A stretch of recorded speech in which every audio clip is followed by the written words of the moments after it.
I know you were not supposed to hear me. Apparently, you're not supposed to see me either. What is with this camera? So, immediately goes to like fuzzy mode.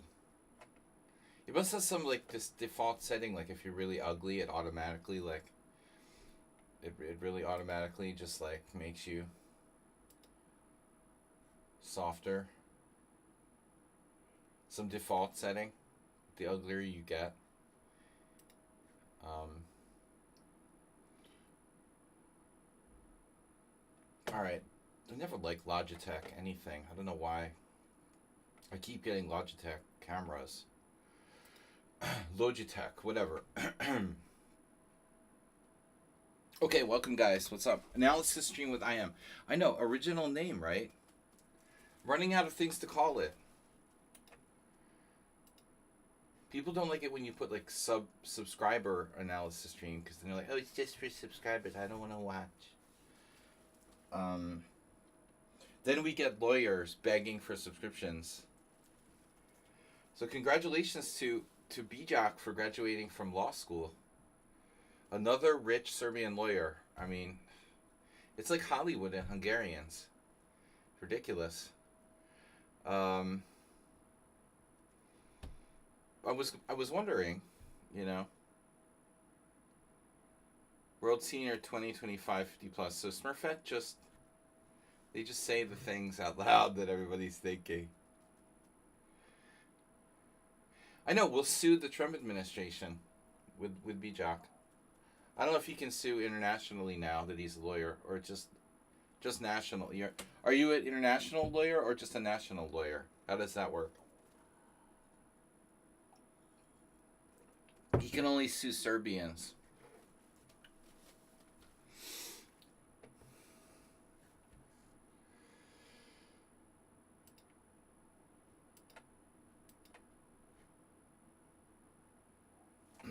I don't know. We can check.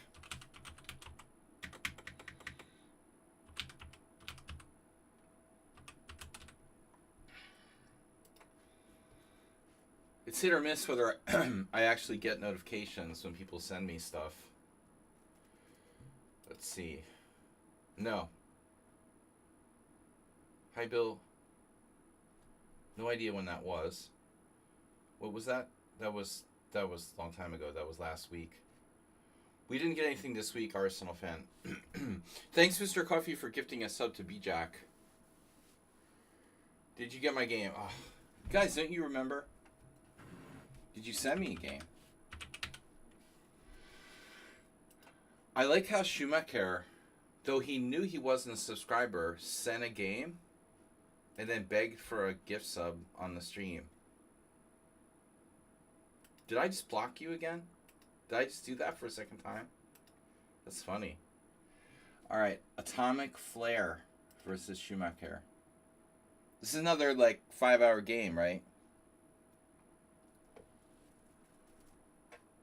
Analysis board. Ooh, perfect game.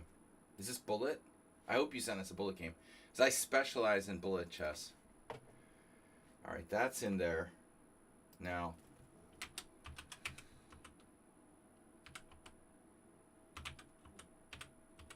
Now we have to check this again. Block. High. Oh, they're going full. Arsenal fan and Nefedov are like full on Kamsky. Sanchez is here. No one wants a sub. First person to say exclamation gets a sub. They've already subbed. Can I get a sub? Well, they've already begged and gotten their gift subs. If you had only come like 2 minutes earlier, Zenchess.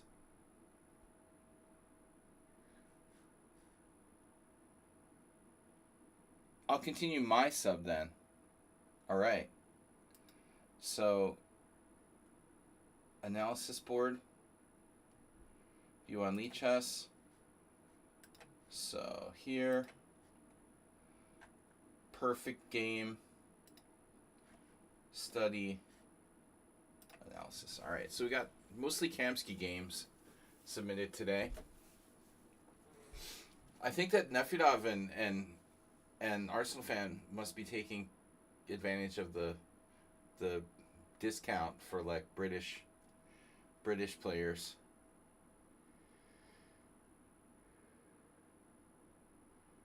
You're already a sub. Then you can't continue your sub. How did you become a sub? You must have gotten the gift sub yourself. You can always book a sub in advance. I like Italian subs. Tuna fish subs. All right. We're going to warm up. We're going to warm up with an Astrobate game as usual. And in addition to that, I've got Geller for Mr. Slow. Nefedov against you'll never guess who. And a game I played, which is not really mandatory, that I put in as a tribute for Astrobate, if we have time. And then we've got Schumacher, very, very serious over the board game. No, just kidding. An Arsenal fan against Mr. I'm late to the game by 15 minutes. All right. So, Astrobate is our warm-up. Why am I not seeing my own stream? I must be delayed. So, what's up, guys? We had a lot of people here for the Wednesday night tournament. This Tuesday night thing is killing me, by the way. Like, playing poker on Tuesday nights has totally thrown my whole schedule. I was, like, exhausted for 2 days because I messed up my sleep schedule. I gotta stop doing this. This is a very temporary situation. I want the tournaments to go back to Tuesday. Just the summertime has made weekends like suboptimal. So either this week or the following week we'll go back to having the tournaments on Tuesday. But I can't really hack it much longer because I can't mess up my sleep schedule. So we got Astrobate Black. E4 C5. Welcome, everybody. Guys, gift sub. Let's see. Zenchess just gifted a sub. Tier 1 to GM Smurfette. Yeah, I didn't see that. But wait a second. Why did I not see that on the stream? So GM Smurfette is not a subscriber. But why doesn't it not like notify me on? Why does that not notify on Twitch when Zenchess makes a? Shouldn't I get a notification on Twitch when Zenchess donates a sub like that? Well, that's weird. So I see it over here, but I'm not seeing it over there. Huh. Well, I have two Twitches, and on one it showed it, on the other one it didn't. That's weird. But thank you. So you did find a victim for your gift sub. Sorry about that, GM Smurfette, but you got gift subbed. We do a poker game. We'll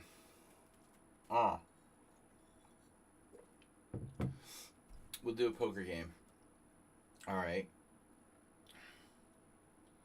Gotta hit Foxwoods or something. I don't know, man. Bowling. Bowling at Foxwoods. I'm all ears. Guys, World Senior 2025 50 plus donation bar up to 1832.22. So expecting the big money to roll in once Schumacher becomes a successful and corrupt lawyer. You're going to see a lot of big donations rolling in from our future corrupt lawyer followers. Alright, so here we go. E4, C5, Knight F3. Astrobate is black. I told him to mix in the Knight C6 and the G6 because he's playing Accelerated Dragon. Knight F3, Knight C6, B3.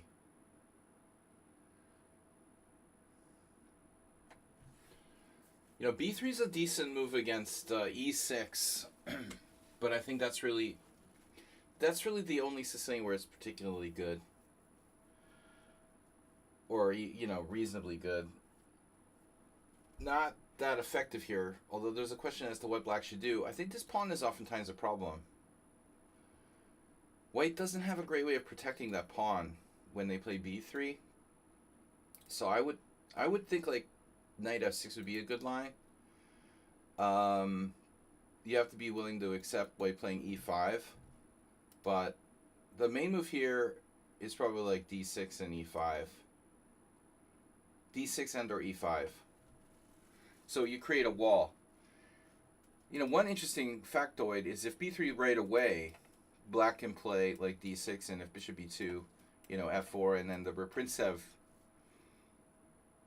You get the Reprinsev attack with f4, a kind of king's gambit with the bishop on b2. I mean, it makes sense.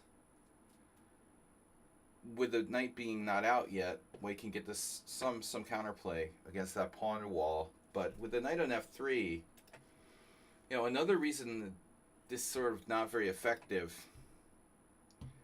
So after b3, you can go ahead and play a immediate e5 without white having the f4 break.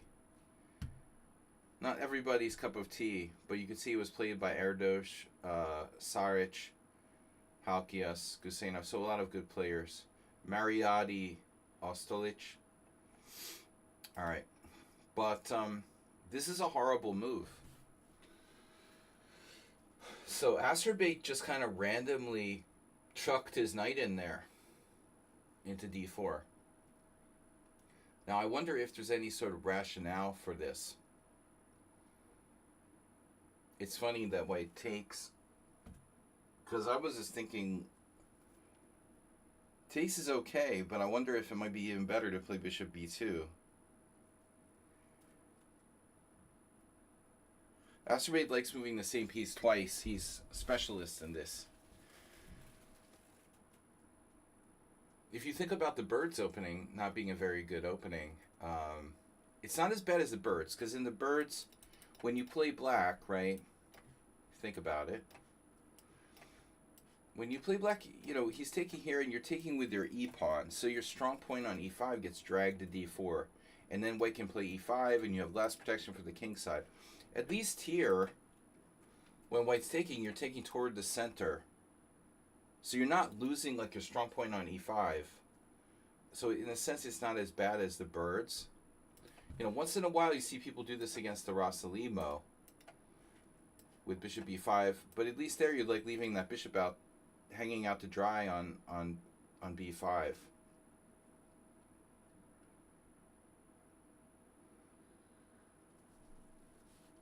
Wondered why I had no viewers.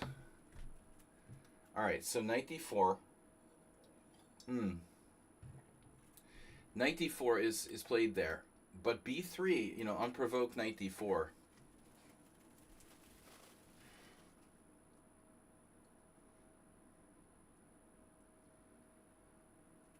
What's the idea? I mean, we're gonna block up his bishop on b2, but if white just plays bishop b2, what can you do?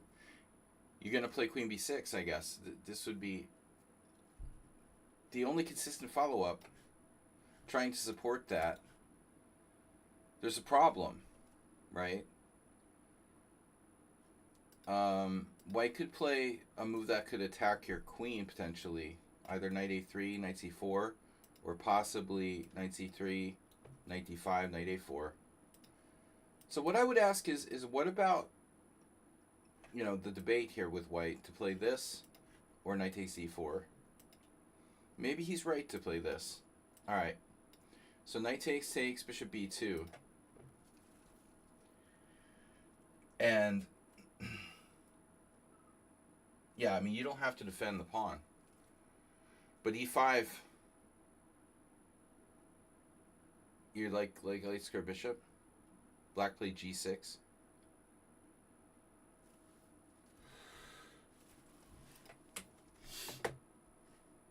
No.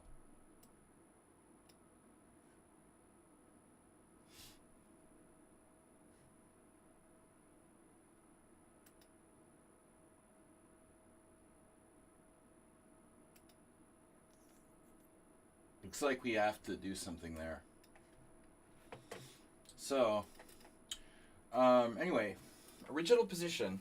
Takes.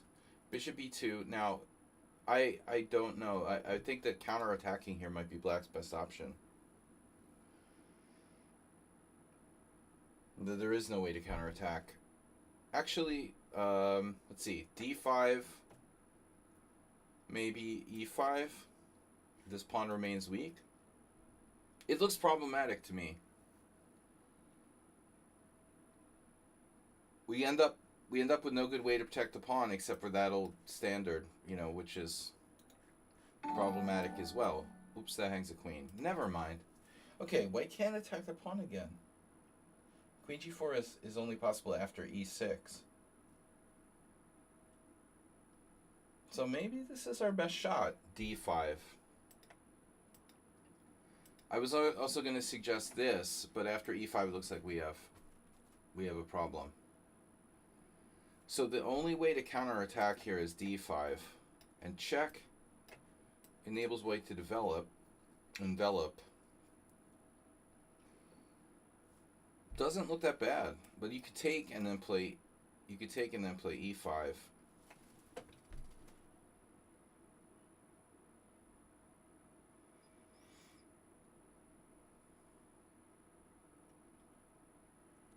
That might be a problem. Now what do we do? Now we're going to have to get really creative.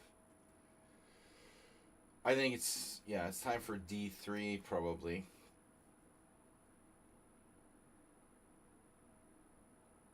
But maybe it's not that bad. This looks like the only way to go. d3's best move probably. Peter's trying to get away with queen f5. Interesting idea, queen f5. Wow, that is cool. That is cool. That works. That might actually work. So, cheating with the engine.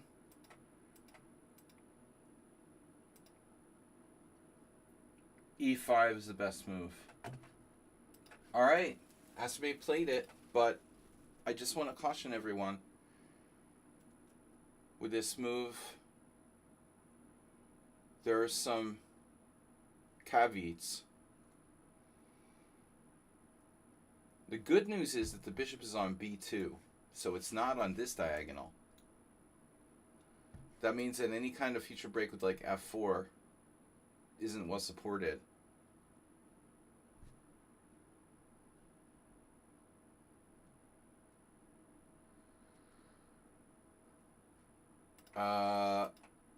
Therefore, maybe white should opt for a different...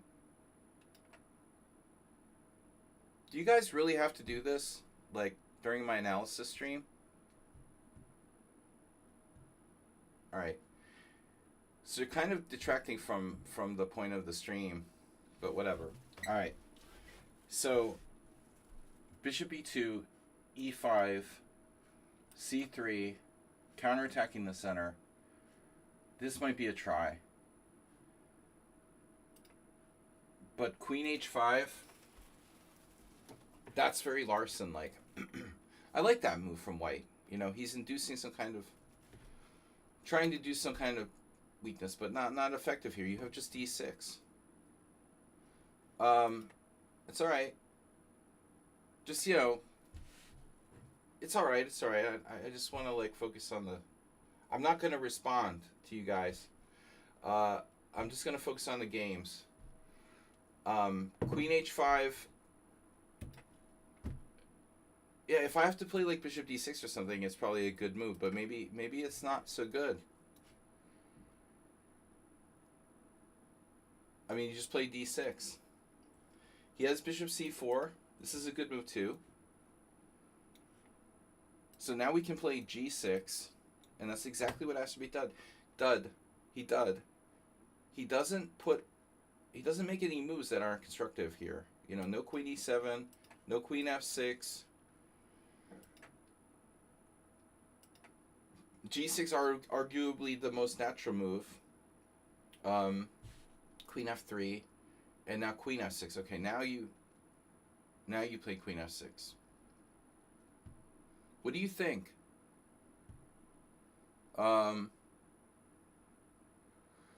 I just don't want anybody to scare off the potential viewers that I might get.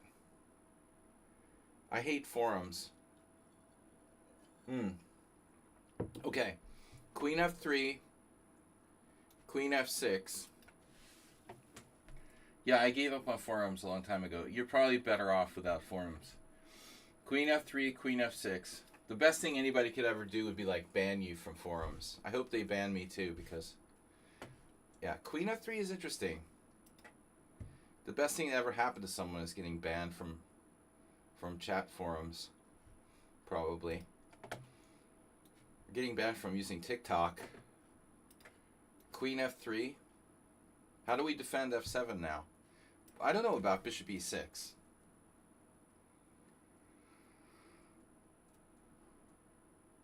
Yeah, get a room. Get a room. Try the panic room. Or maybe an escape room. Bishop e6. Astrobate doesn't want to trade his good bishop, but this is quite an active bad bishop at the same time. I don't mind queen f6, except the fact that it blocks our knight, but maybe that's not a problem, because anyway our knight doesn't want to block our f-pawn, ultimately. We're still going to need to do something about the bishop on c4, though. I don't know. You know, could we argue that this is the more natural move? What do you guys think? I mean, this has got to be... I think bishop e6 is the simplest. But we could say that white is better because he has bishop on the opposite color, but his bishop is shut down, you know. This isn't such a bad bishop on f8, is it? Here. I think difficult to judge. White's a little better, but I don't think it's that serious. These pawns in the center are worth something. So I don't know about this decision. What would the computer do? It would play... Wow, it's a close one. Wow, d5 is a move. What? What? That's something that Astrobate would play.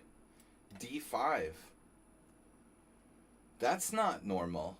That's like an Astrobate... That's another submission from a previous stream, I think. Bishop takes d5, knight f6. Come on, bro. This is a bit much. I'm not doing that. So I think bishop f6. All right, let's see how queen f6 works out. A little unnatural. Oh, I see. There's a problem with bishop e5 check now. You're going on an adventure after bishop e5 check. That's more or less what I would call like a minor refutation of queen f6. Mr. Coffee, get a room. Yeah, so alright, this is the problem, but he misses it.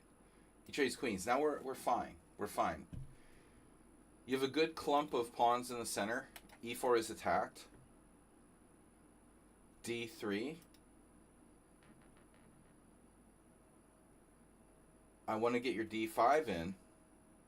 You're not quite ready for that. You play bishop h6. I love this move. It's a great active bad bishop. Castle. Now develop, develop, develop. And when you're not sure, develop. Can you say it with me, Astrobate? Develop. Develop, develop, develop. White has a good structure. You know, they can play for g3 and f4. One island. Also, there's a c3 break. But I think you're okay.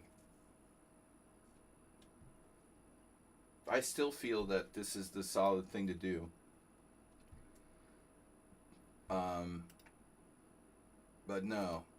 Move the second piece. Yeah. It's very hard to get beyond Acerbate's like hang-ups with moving the knight 2 times. This is a bad move, and white makes it great again. Like a Donald Trump campaign slogan. If there's one way to make knight g4 great, it's by playing f4 and directly allowing black access to the e3 square. You couldn't... I mean, the only move that's like worse than that is basically bishop takes f7 check. I mean, I don't understand how much worse can you play, you know, like right into e3. So all the guy has to do is play h3, kick you back. But to be honest, though, yeah, this is insane. He doesn't even have, I mean, he doesn't even have f4 protected. What is he trying to do? Like, take on d4? Poor guy. So he has to play, like, c3 now. He has to try c3. And knight g4 is a bad move. c3 takes, knight takes. He's coming in here. You're like, why is your knight on g4? White is probably better now, because he has access to this and this. And he's outstripping you in development. But the worst move ever, f4. And now you have this dilemma. If you take with the bishop, he could, like, sack the exchange or something. I don't know. Or g3. Nah. You could just take with the bishop. So it's a tough choice. You could take with the bishop. He has bishop takes d4. Bishop takes d4. Bishop takes h2 check. Is this unclear? And then take on d4. I don't care if he takes s7. Who cares? Right? Yeah, you're just totally winning. So the problem is you can't decide which of the, like, crushing moves you want to play. Bishop takes f4 or knight e3. Knight e3 also attacks c2. Now he plays rook f3. Notice there's also rook f2, knight d1. Oops. That's not ideal. So rook f3, and now you took on f4. Yeah, because this is like a legitimate problem where white is going to start getting some pressure. You could just simply take his bishop and then take the pawn on f4, and you're up a pawn. And white has no compensation. But you took on f4 directly, that's also okay. Knight d2. And now, oops. Rook f2, he doesn't find rook f2. It's difficult to find rook f2 here. I mean, honestly. Very hard to find this move. He's like 3 places he can move his rook, and only one of them is not attacked. Now, honestly, like, he's in trouble no matter what he does. But, you know, there's some stuff like here, here, here. Still not enough. God, what a nightmare. So he goes there. This is crazy. He's just down in exchange for nothing. Yeah. Trying to trap his bishop, but it can't really be trapped. Bishop d5. And now this is a interesting idea. Yeah, he loses a piece. Almost. So what about this position? Rook c1 is forced. And you still have to work a little bit to finish him off. Alright, Astrobate. Your opponent just wasn't on your level. Not on the level. He's a Serbian lawyer. No jokes about Serbian lawyers. Or Hungarian lawyers. Very similar. Astrobate just giving back the material. He's not a selfish kind of guy. So very easy win. Alright. Enough of that, man. That was good. But Astrobate, like, you're doing the knight twice again. You know, you're doing the knight thing where you're moving your knights twice. You gotta stop doing this. Look what happens in the opening here. First he goes with this knight. Watch this. You're not allowed to move your knights a second time in the first 10 moves of the game. That was move 3. And now the other knight, watch this, comes out and move 11. It got there to move 11. Okay. But no knight moves. No moving the knight twice in the first 10 moves. This is such a bad move. You're threatening nothing. I mean, you know, honestly, like, f5 could be a good move if you were better developed. But otherwise, this is a very poor move. You're lucky that he played f4. All right. I don't know about Mr. Slow. We haven't seen him. Has anybody seen him? Mr. Slow is Duster Musty. Duster Musty has followed. Mr. Slow is missing in action. Maybe last week of summer vacation. But he did add a game to our study, so I've included that in the list today. Yefim Geller versus Miguel Nydorf. We've got that game. Nefedov submission, a game I played. We'll do this just for entertainment. Astrobate, this is for you. This is just a little bit of a fun blitz game that I played. I haven't looked at this since I put it in, but Anonymous versus Anonymous. So, Birds opening. I don't know why this game made me think of Astrobate. I played E3, B3. It's a Nimzo in reverse. Black plays Bishop D7, Castle, A6, takes, and now Thomas got a structure like this against me, but he would never do this with the bishop on D7. Black takes with the pawn on D7, on C6. Why would anyone do that? Why would you put your bishop on D7 and then take with the pawn? So takes with the pawn, then we blockade. And I just thought this was a funny game. Knight C3, castles, knight A4. Attacking this pawn. And then, I mean, black is in a bad, same-ish Nimzo, basically. But he does this D4, which I thought, that's kind of crazy. You know, this is obviously triple attacked. So I can win a pawn here, and it's probably fine, but I saw my F pawn is hanging. If I take this, you know, I have to take time to guard the F pawn anyway. So I figured, okay, we don't need to take it right away. I'll be cute. I played Queen E2, Rook E8, Knight E5, and now it becomes like dark square bishop versus light square bishop. Queen C7, E takes D4, takes, and C5. Mr. So is here. All right. I thought you were on vacation or something. Welcome, Mr. Geller has woken. This is just an entertaining game that I played that I thought Astrobate would enjoy it. So, Nimzo, bishop takes E5, F takes E5, knight D5, and then bishop takes D4. We have a huge clamp. And it's ops color bishops. Good bishop versus bad bishop. Rook D8, Knight B2. I like this maneuver here. Bishop E8. Got to give my opponent credit for trying to get their bad bishop out. Like Emmanuel Lasker. Knight C4, Knight E7, Knight D6, Knight F5, and now Queen E4. And you can take my bishop if you want to. He doesn't. And then again, the weird queen. This is just a random blitz game that I played. D4. I just thought it was brutal. Knight takes D6 and then E takes D6. So we have this huge... You know when Trump said bigly? Bigly? It's kind of like huge, right? It's bigly.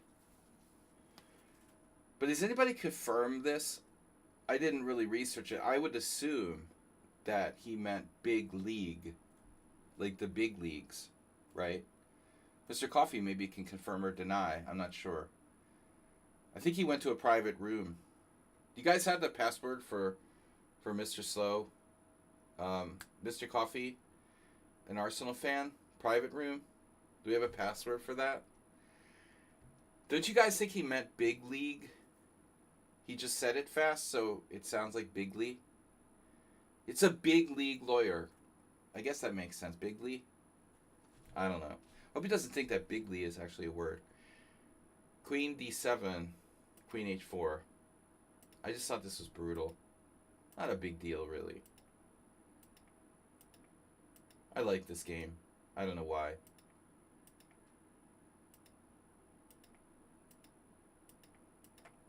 Oh, I remember what it was. The mate, right? Astrobate would like the mate. Here. Here. And then h6. The opposite bishops. Take. This is cute, right? This is for Astrobate. Because he likes the cute mates. Big League Chew. Exactly. Big League Chew. That's what I'm talking about. That's what we're talking about, folks. Big League Chew. Takes and mate. And that's mate. Rook h8 mate. So I thought that was a cute one. Anyway, just a little bit of a joke game for Astrobate. This is just random. All right. Inspired. But we've got Mr. Slow in the house with the late summer. Mr. Never Free of Work. Mr. Free of Never Work.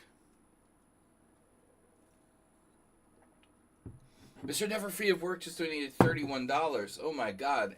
And Care has followed. Care 1614. Thank you for following and thank you for the donation. $31, guys. We're up to 1863.22. We still have a long way to go to our goal. We have 51 days to get there.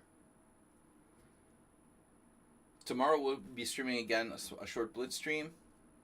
And then Sunday is our simul, our big flagship stream, where you get like 20 or 30 viewers. It's unbelievable.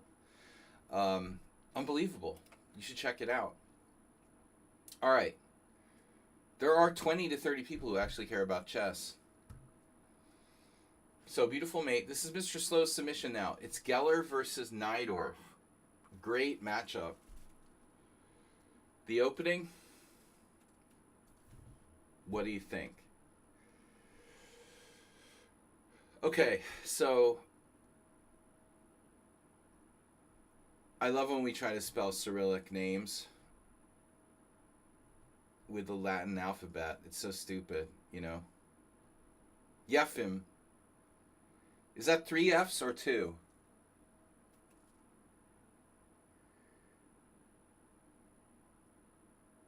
Smokey and the Bandit. So, what tournament is this from? This is Geller. I imagine they must have played a lot. Geller against Najdorf. Candidates turn. Oh, it's Zurich. This is a very, very famous tournament. I have the tournament book, which was annotated by Bronstein. Yefim, right? I mean, I guess it's like a, I don't know, Jewish name. Yefim. I'm not really sure. Not that common. How many other Yefims do you know?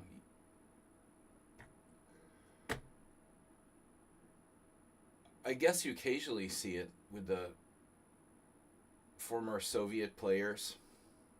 I can't think of another one, to be honest. Yefim. I mean, you know, you got to say it like a Russian. Yefim Giller. Nefedov will kill me. All right, Najdorf with black. Najdorf originally from Poland. Lived in Argentina. Okay, so we're white. It's a Sicilian. E4, C5, Knight of 3. By the way, this is one of the most famous tournaments of all time. Zurich Candidates Tournament, 1953. Everyone should have the tournament book by Bronstein. One of his, you know, only. Bronstein was a brilliant writer, I think, but he really didn't write a lot of, you know, maybe articles and stuff. But I have the Sorcerer's Apprentice, 200 Open Games.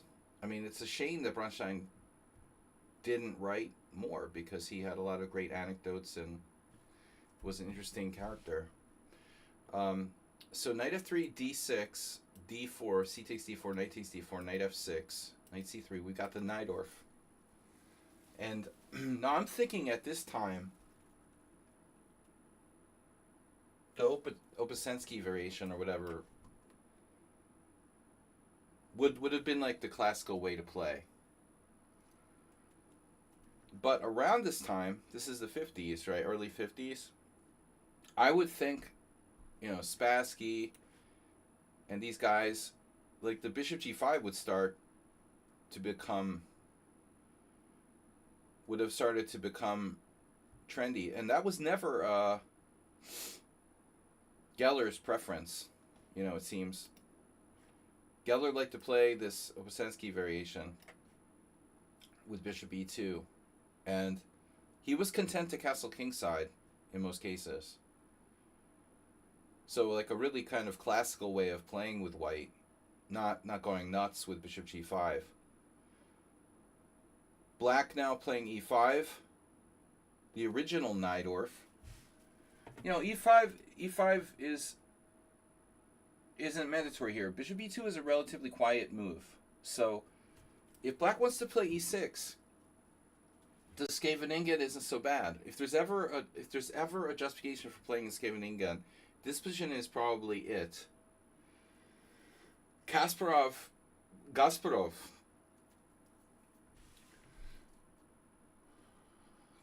played a lot of games in the Scheveningen, but rather than playing a Scheveningen move order, if you play the Scheveningen by a Najdorf move order, it makes sense.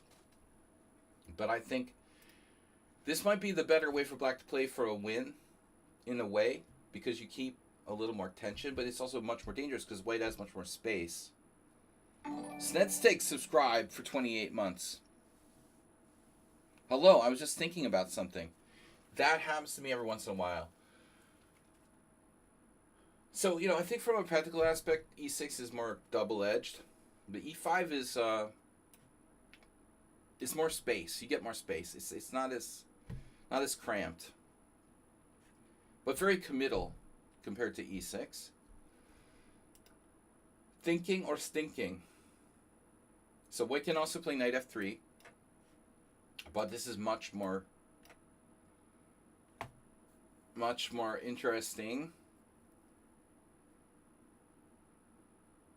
Yo, what's up, bro?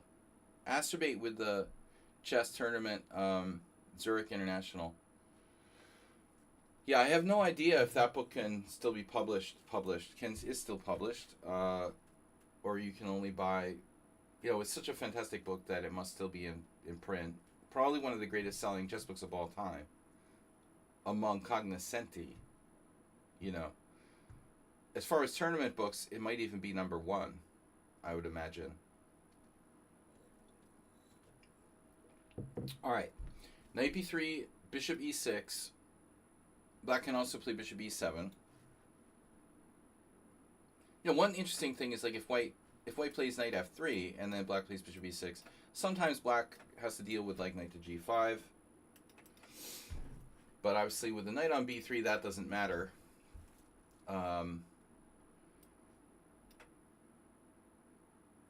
Now, interesting thing is a lot modern players started playing these h5 type of ideas. Not in this particular position. Usually against the like bishop e3. So bishop e6 castles kingside. With bishop e2, White's generally intending to castle kingside. So Black isn't afraid and isn't playing h5 unless you're like a Lynchich. Now, so you see even top modern games, Vachier, Neidich, Mamedyarov.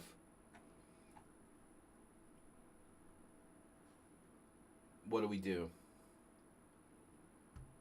now? Karpov also played this way with White in the 70s. Bishop e7 is a move.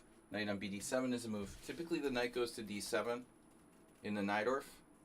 You're thinking, isn't it crazy how your chess content is totally original on Twitch?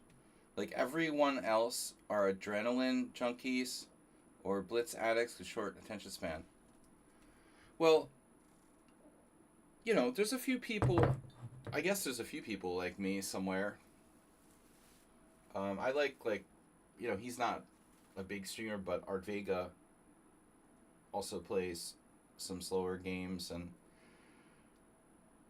but among the weller known bigly streamers, yeah, no, I mean it's not just my chess stream. Sensei gets, yeah, it's the culture. It's the culture. But my argument would be like, if you want adrenaline, why are you playing chess? Why are we trying to turn chess into a high adrenaline sport? There is a lot of adrenaline in chess, but it doesn't have to be so cheap. I mean, yeah, I don't know. Well, I mean, if you have a stream, you're gonna make more money by catering to the cheap adrenaline. I was never in it for trying to stream to make money. I just do it, because I'm stupid and I love chess. But yeah, you're right. Of course, it's a sign of the times, though. Short attention spans. Most people can't take their eyes off their phone watching TikTok videos. It's unbelievable. We're all brainwashed. So Knight on BD7, the top game in the list is Spassky Burn 1974.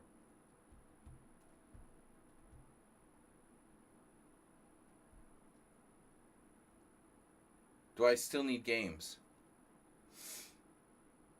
We always need games, just not too many.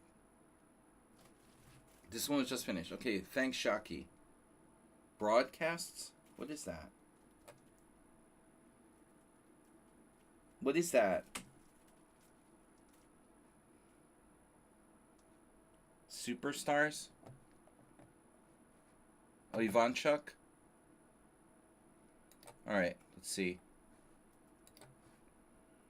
I guess we could accept an Ivanchuk game.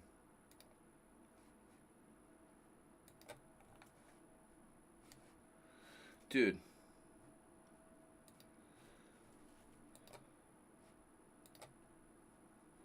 I suppose. Alright, it's in there. Yeah, Ivanchuk, one of the few that would put his reputation on the line against random people. Alright, let's continue. So, Knight on BD7, shockingly, the top game here is from 1974. But I would think that most players would play Bishop E7. So Naidov trying to maybe delay committing to Bishop E7, but he's going to have to play Bishop E7 eventually.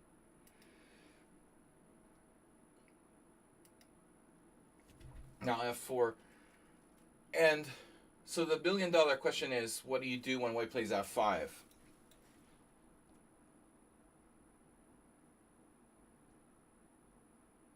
We had the snow.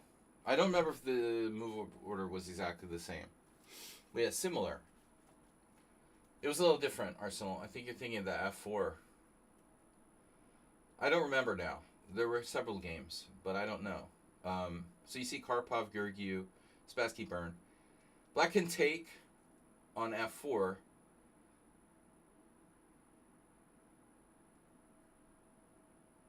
If he allows F5, the problem is like your bishop, this is your good bishop with black. And this is kind of white's bad bishop. So any sort of exchange with bishop c4, I think strategically is suboptimal for black. And obviously taking for the knight on b3 would leave him with white square weaknesses.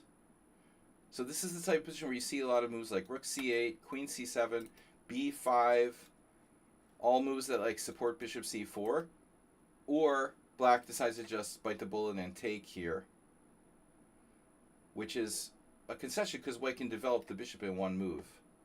But still, yeah, I think queen c7 is the most natural. Though, rook c8 gives black the additional idea of sacking the exchange with rook takes c3. But it's probably not going to matter because black's going to be facing f5 anyway. f5, bishop c4. Maybe later we can sack the exchange on c3. But it's a dynamic situation because when white plays f5, white takes the pressure off of e5.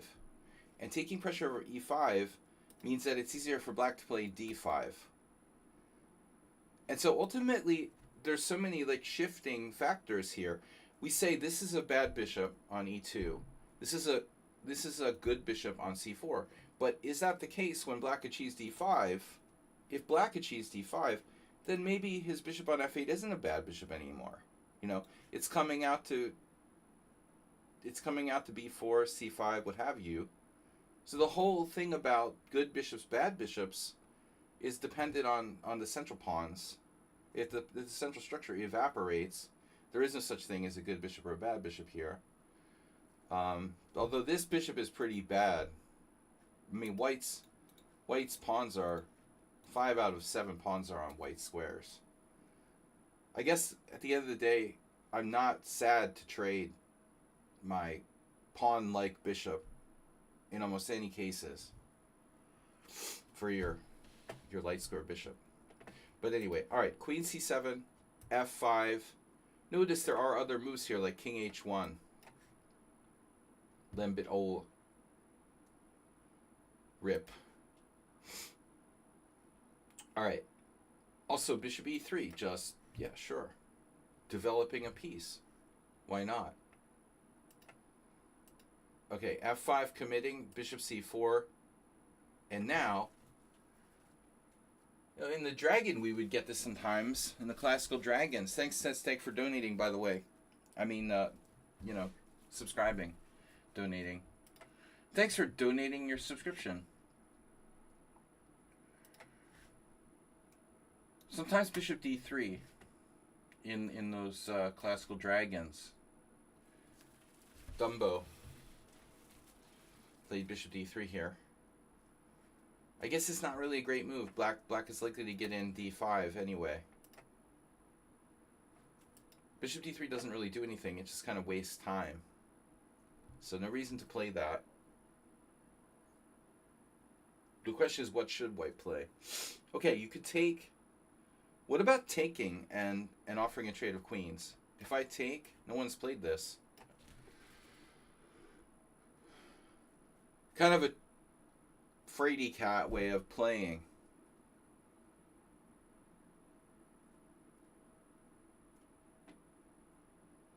What is most likely to happen? You playing Bullet Arena on Lichess? That's more likely, probably, but neither is likely to happen. Somebody starts paying me to do stuff. But I played Bullet Chess with Sasha Gelman once.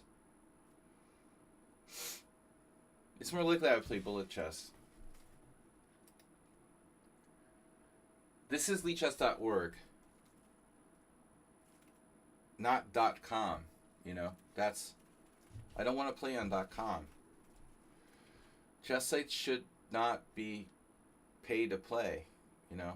It's not be commercial. Why does it have to be commercial? Yeah, there's all sorts of stuff after queen e3. I imagine black is fine here. Black has to be fine. So this isn't testing at all. So the question is, like, what is good for white? I mean, king h1 is kind of slow. Bishop g5 does nothing. So the interesting thing about this move, this a4, it has the best score. So Karpov ended up playing it 3 times, getting 2.5 out of 3 against Bronstein, Georgiou, and Stoica. Istvan Polgar. I don't know who Istvan Polgar is. That's funny. I don't know that that's related, because the Polgar's father is Laszlo Polgar. So I don't know who Istvan Polgar is. Istvan Polgar against Sultan Ribli, 1972. No, not clear if that's a relative of the Polgar sisters. G4 is crazy. In a good way. I like A4. It restrains B5. But there's some risk involved. You can argue that white is playing on black side of the board with A4.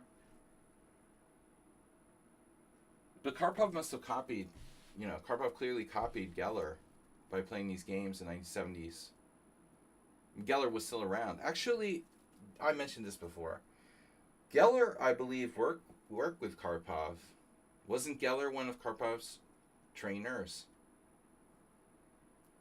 Mr. Slow would probably remember. I'm getting the dementia. But I think that, no, there's definitely a connection there. Geller definitely influenced Karpov. So, A4, Rook C8. We can't criticize Najdorf's play, though. Bishop E3, Bishop E7, and now A5.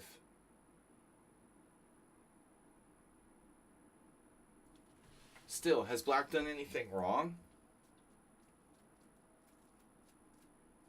I don't think so.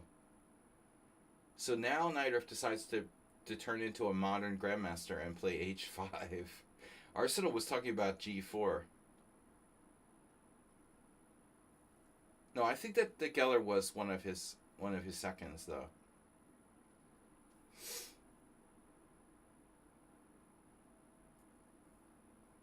At some point. Sensei, thanks for donating 200 bits.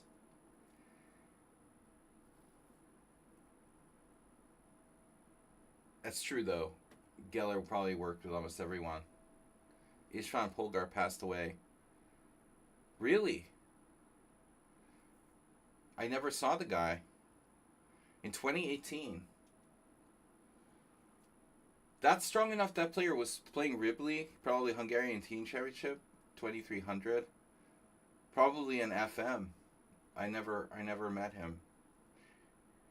They snuck that one past me. Although sometimes Hungarian players have emigrated and I didn't know about it. That's another possibility. Tot Bela was a strong player, immigrated to Italy, lived there for 20 years, 25 years, and then moved back. Like Benko. Benko immigrated, then moved back in the 2000s. So A5, H5, this is an extreme move, if you think about it. But Najdorf has gone out of his way to delay castling. And Arsenal fan was talking about G4. But let's just stop for a minute and say, what would Boris Gelfand do? I don't know, man. Castles.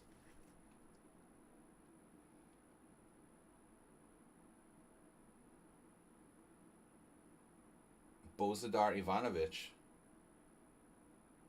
Someone did play G4 here. It's not crazy. It's just risky. Rook A4 is a very cool idea. Forcing Black's hand. But I don't know. I would think that castles is the safest thing to play. But we found something else. There's a really... This kind of looks critical position.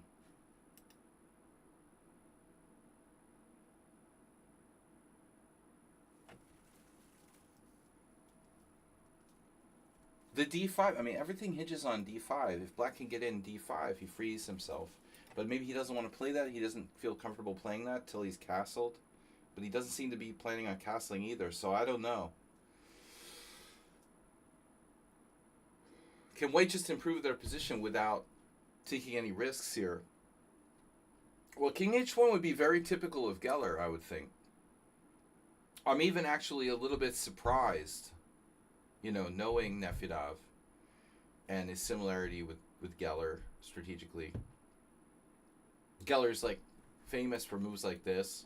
Queen E1, Queen F2.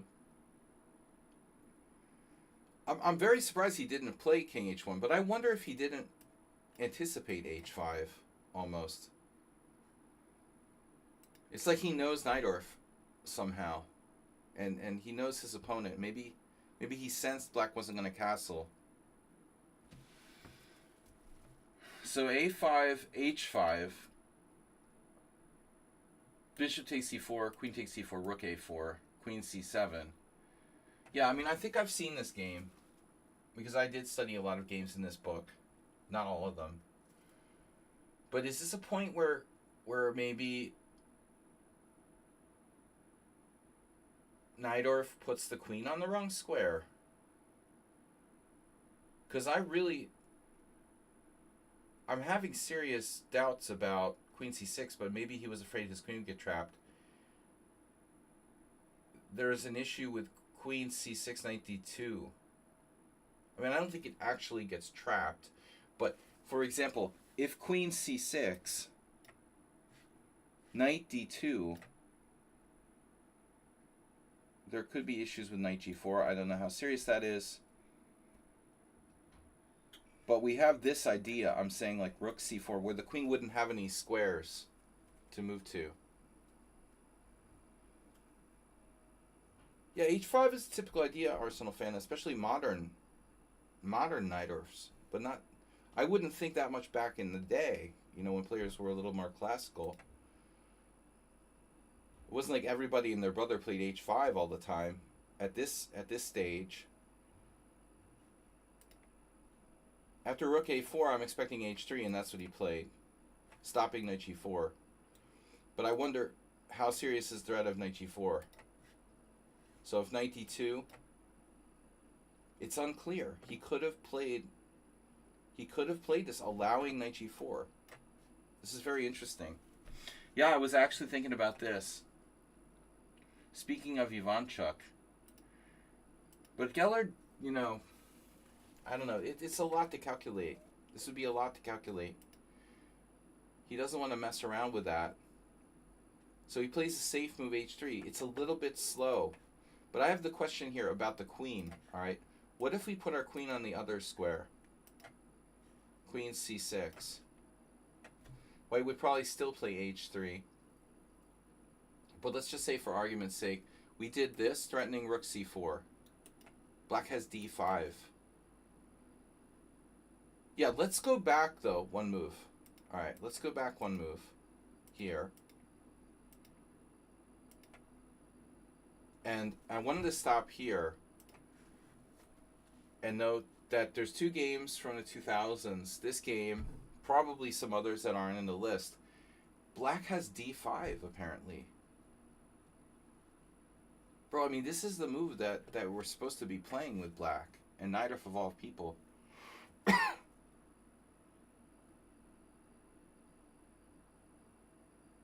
If you can play it, you're going to seriously consider playing it. But how does it work? This is a pawn sacrifice? What's the idea? Take on b3, trade the dark square bishop? E takes d5, no. You could do this. But the computer doesn't like this that much. It's doing a bishop exchange and then playing bishop e4. Oh my god. Boris Gelfand. So you undermine the d5 pawn and you get your bishop. It's brilliant. You get your bishop out to b4. This is a really cool way for Black to play. And I think the instinct that I have is that Geller got a little bit carried away. A5, h3, you know, you try to do everything and you're asking for too much. Black hasn't done anything wrong, you know. Why should he really be worse necessarily? Najdorf played correctly here. This is asking a little bit too much from the position, but I think that he misses his best shot with d5. There was another line too. I think it's just taking and then d5, right? Because it would just transpose. You could take and play d5. Same thing. If knight takes, the c2 is gone. So, very easy way for Black to equalize here. Easy with the computer. But I'm not a Najdorf expert. If I was a Najdorf expert, I would have found it. Gelfand would have found this. I'm telling you, he would have found d5. a5 is too slow. h5 is a bit extreme. So now the game is balanced again. But how do we get in d5? We can't get in d5 now. So he has to try something else, like b6 or something, right? He could play b6, and he ends up playing b5.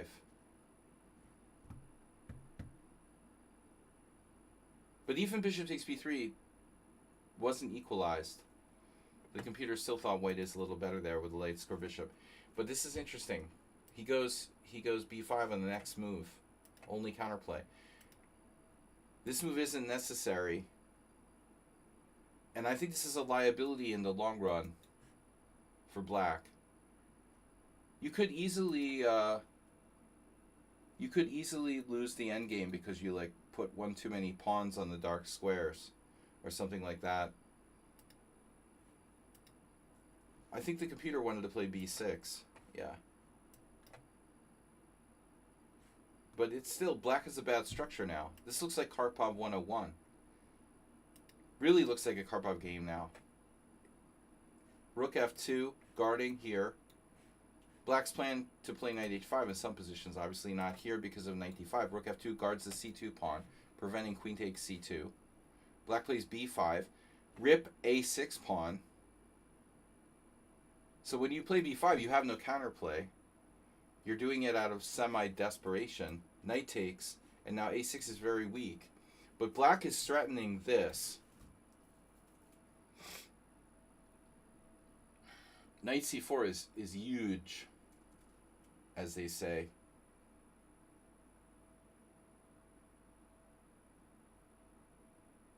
So Geller sacrifices the minor exchange. Bishop for knight. Yes. Yes, Howard, this is a sacrifice. Bishop takes b6. Queen takes b6. That bishop is, John Nunn has nights when he can't sleep because he thinks about this bishop so much. Or Boris Golko. Or Gelfand. Yes, it's a bad bishop. It's also a bastard and a terrific defender.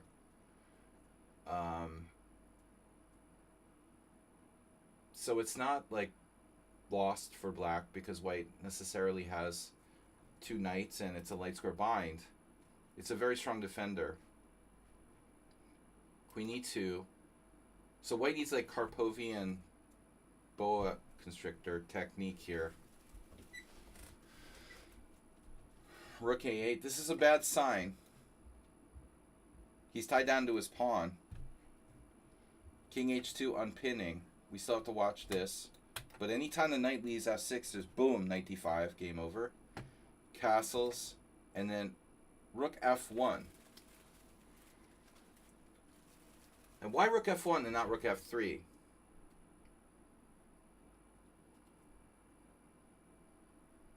I don't know. I guess knight h5.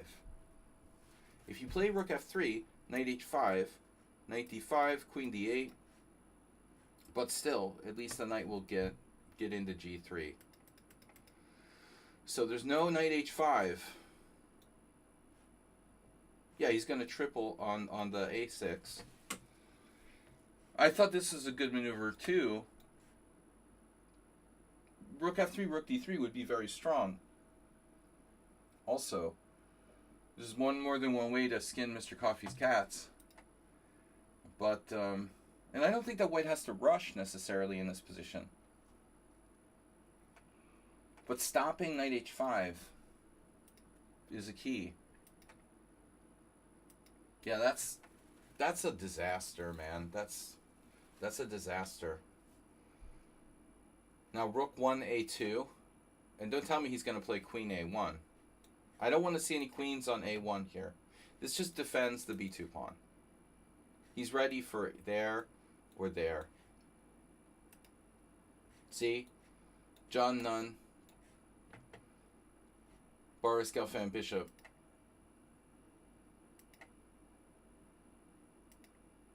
Now b3 is happening. It's starting to look like a bad Benko gambit. So it's becoming one of those games from the most instructive chess games ever played where white just dominates the d5 square. Najdorf never got real counterplay. Notice how this rook even defends e4.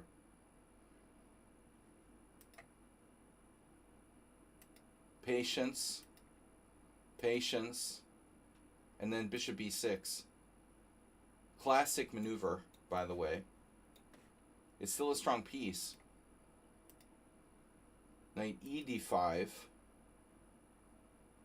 Knight d5, knight d5.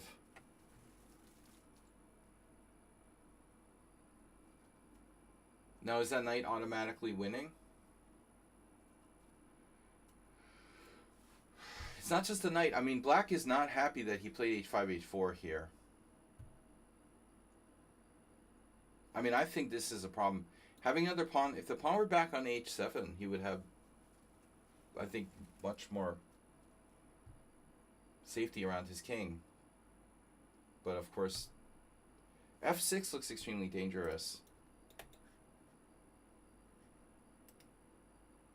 This is nice, though. So rook a1, and then queen f2, he goes for a queen exchange. So he basically forces an exchange of queens. But white's still better in the endgame.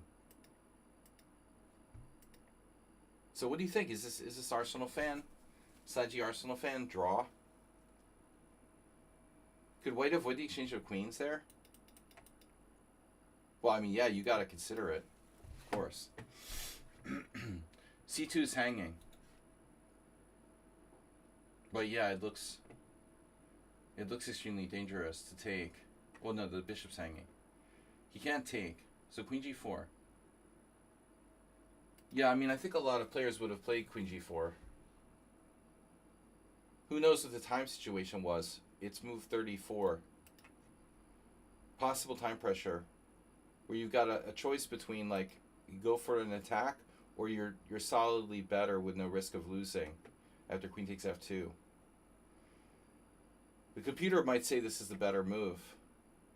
But anytime you keep the queens on the board, it's a little higher risk. I admit, like, f6 looks very, very dangerous. So black can play bishop d4.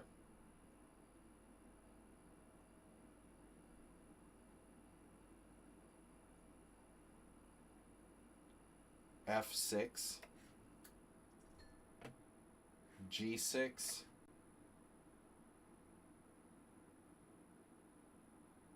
Queen.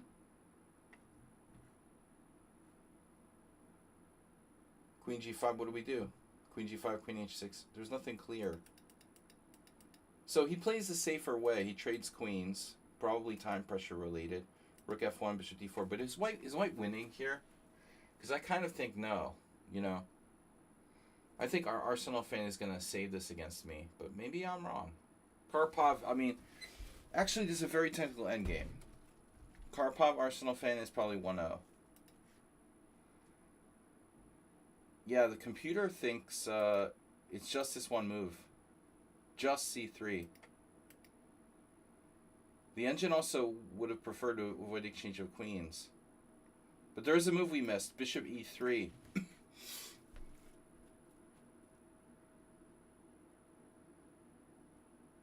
Although I'm not fully... I see. So the idea is like bishop f4 and queen g3 and try to get a mate in on h2. So white takes a pawn here with knight takes, queen takes, and plays a heavy piece ending when it's not an easy win because white doesn't have a passed pawn. After f6, there's queen g3 and white loses the rock. Yeah. Yeah, there's always queen g3. So it turns out like this is better if you want to avoid the exchange of queens. Or even the weird queen b5 threatening to go in there.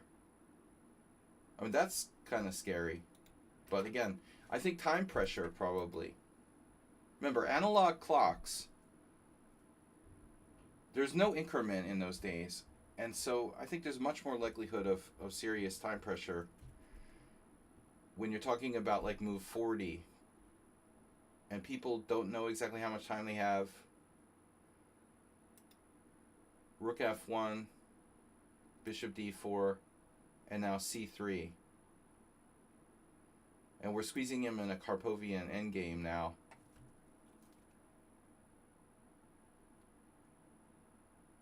Black has rook b8. It may not be a threat, though, because white has b4, take, and pin the bishop to the rook. So I'm thinking like black doesn't actually have a threat in this position. Any sort of rook b7 can be met by b4.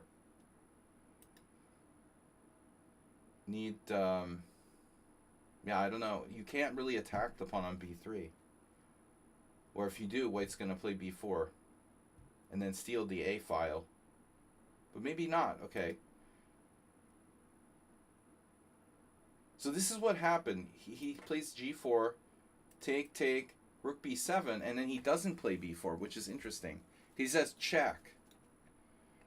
Now it doesn't work, or it does work, doesn't it? It does work. So he could play b4 here. So what's the point? Why doesn't Geller play b4? Creating a passed pawn. You can't take it without losing the exchange. My assumption would be that bishop d4 takes control of the a file, so he only has this, but still this looks good for white. Maybe it's not enough to win. Black would get some counterplay. Rook a7, come down, try to get behind the passer. It's 1.8, 2.2 advantage for white. But Geller, okay, he plays, again, this is move 39. Karpov would definitely not rush, or Shereshevsky. If you play b4, it's very committal. He can wait, so he waits. And f6 is an ugly move for black. It's a very ugly move for black. I mean, to put another pawn on the dark squares and weaken your light squares. If I could just maybe teleport my king over to d7. See, white wants to teleport his king over to c4. And black wants to teleport their king over, to like d7 or something, where the kings become relevant. But if that happens, then g7 is very weak.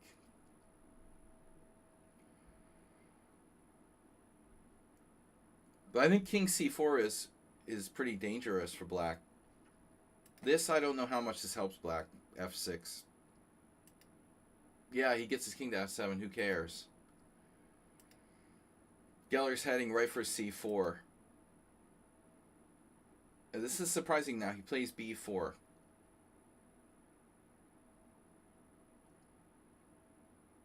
So if we go here, rook h8, rook h1, what's the problem? Maybe black can try to get the rook in with like rook h5. For some reason, Geller didn't want to do that. He didn't want to commit to moving the king to d3 after rook b8. So he plays b4. Attacking the bishop, so the rook can't move. Now, why wouldn't black exchange pawns here?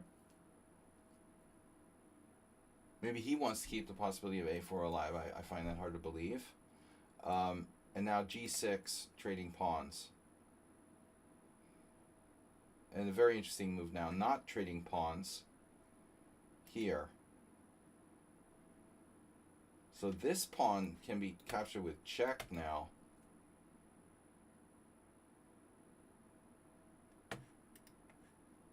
G takes f, e takes f, great square for the king. A takes b, c takes b.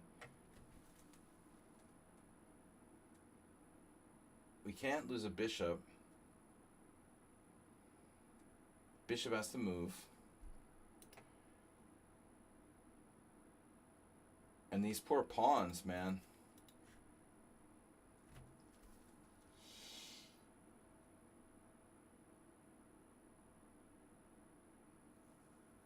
You can't get all the pawns.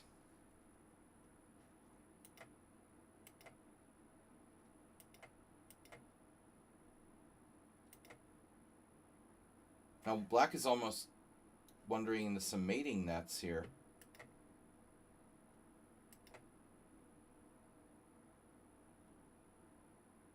Threatening h4, knight takes f6, check.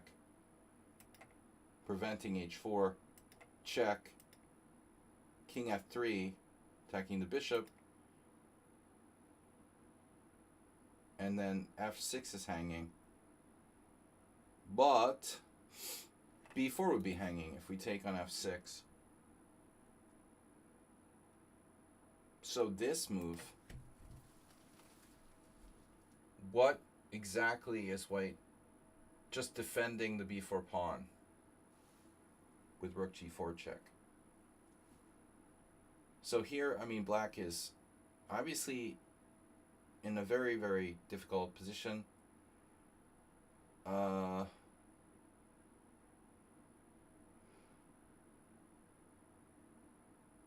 I don't know. I'm still not 100% sure that he's lost. Probably.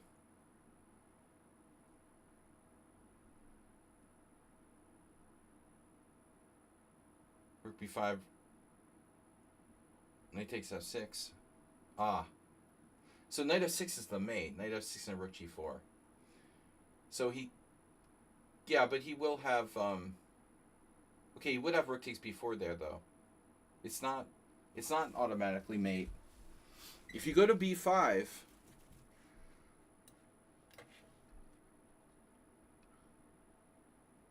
You have rook takes b4.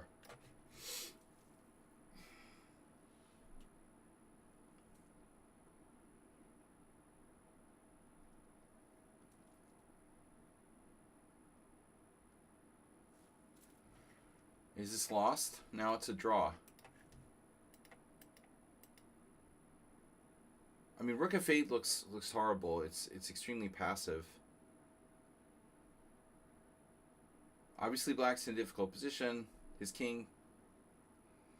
He goes to h5. He drops a pawn with check. His bishop practically has no squares. Hard to come up with a waiting move. But like you're saying, rook b5 makes sense because it attacks the knight. So rook b5.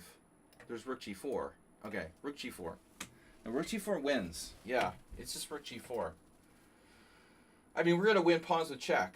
Rook b5, rook g4 check, king h5, knight takes f6 check, king h6. And, oh, that's mate. That is mate. Rook g6. Oops, that is mate. That's a nice one. There you go. Thank you. Yeah, so rook b5 is a mate. That's a beautiful mate. Dorian defense is reigning with a party of 1. Thank you for the raid. One is enough. A raid is a raid. Thank you for the raid. Rook f8, passive defense. Not going to cut it. Think about it. If your rook is on f8 and white has a knight on d5, then the knight is as valuable as the rook. And therefore you're down the exchange, basically. That's over. This is over. That's not a defense. I mean, everything wins now. Yeah, he has no defense. So it's been lost all the way this whole endgame, pretty much. It looks like. I was suspicious of Geller's of knight f6. I don't like it. Putting other pawn on dark squares. It creeped me out. I think this is, if you want to argue that there's still a point where there's still some kind of very tiny hope for black, it's not, you're not improving your position by putting another pawn on dark squares. Just, Geller was, I mean, Najdorf was probably in time pressure when he played knight f6 here. I mean, this is gross. f6 is really ugly. So, it's a difficult position. Alright, so anyways, we got down to the end game. Rook f8, b5, b6, takes, rook b8, so check, here, and then here. And then we're going to mate with knight takes f6 and rook g6. Very brutal. Alright, now we've got Nefedov. Let me delete this. Alright, I'm just going to leave it there. Nefedov is up next. Schumacher, Arsenal fan, and Vasil Ivanchuk. Vasil, are you here? Wasil. Wasili. We got all kinds of Grandmaster games for you guys. First, we should do Schumacher, and then we'll go to pure Grandmaster games. Just Schumacher and Grandmasters. I don't know if Schumacher's still here, but congratulations for finishing law school. He couldn't have done it without watching my stream. So he's here playing the white side of a semi-Slav. Bishop g5, anti-Botvinnik variation, but most people will play. Good players will play knight d7 now a lot to transpose to the Cambridge Springs. This is like Black's worst move, objectively. If people play this move against you, it means they really don't know theory, typically. Although there's a couple examples of Carlsen. But I would simply say, look, Magnus can play anything. It doesn't matter, what openings he plays. I think it's an inaccurate passive kind of Queen's Gambit for Black. E3, castles, and now best is Queen C2.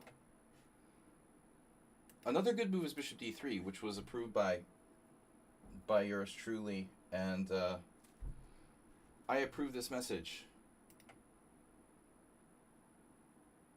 Rook C1 isn't necessary here. So I think, even though it has the best score, ironically, I would play either Bishop D3 or Queen C2. C takes D5 is an exchange variation.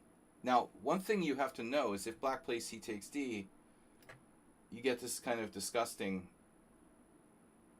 exchange variation, and Black can put his knight on C6.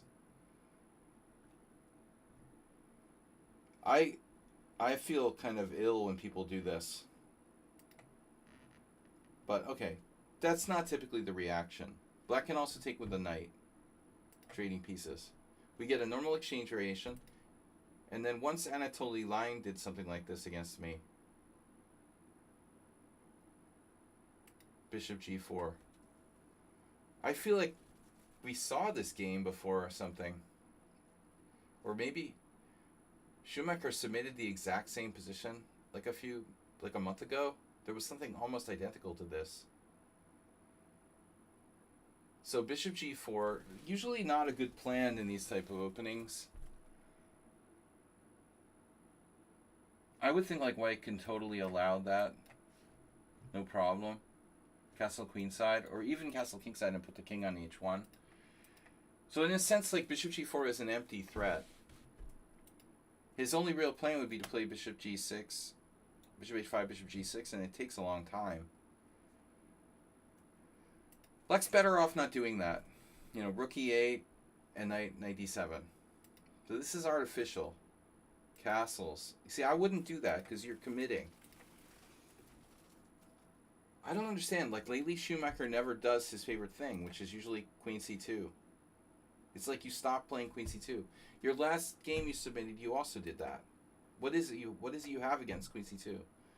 You always did Queen C2. He's like omitting. This is disgusting. No way. You played Bishop E2. Schumacher, play with conviction. You're playing different because you're playing a 2293. It's like he's intimidated by his opponent. He would never normally do this. This is very passive. Bishop E2. Now you're Black. You lost your whole advantage. H6, Bishop H4, Rook E8. Fortunately, this Bishop on G4, first of all, it was never a great plan in the first place. Second of all, I don't know. But anyway, maybe Black should go back to F5. What's the sense in H6 for Black?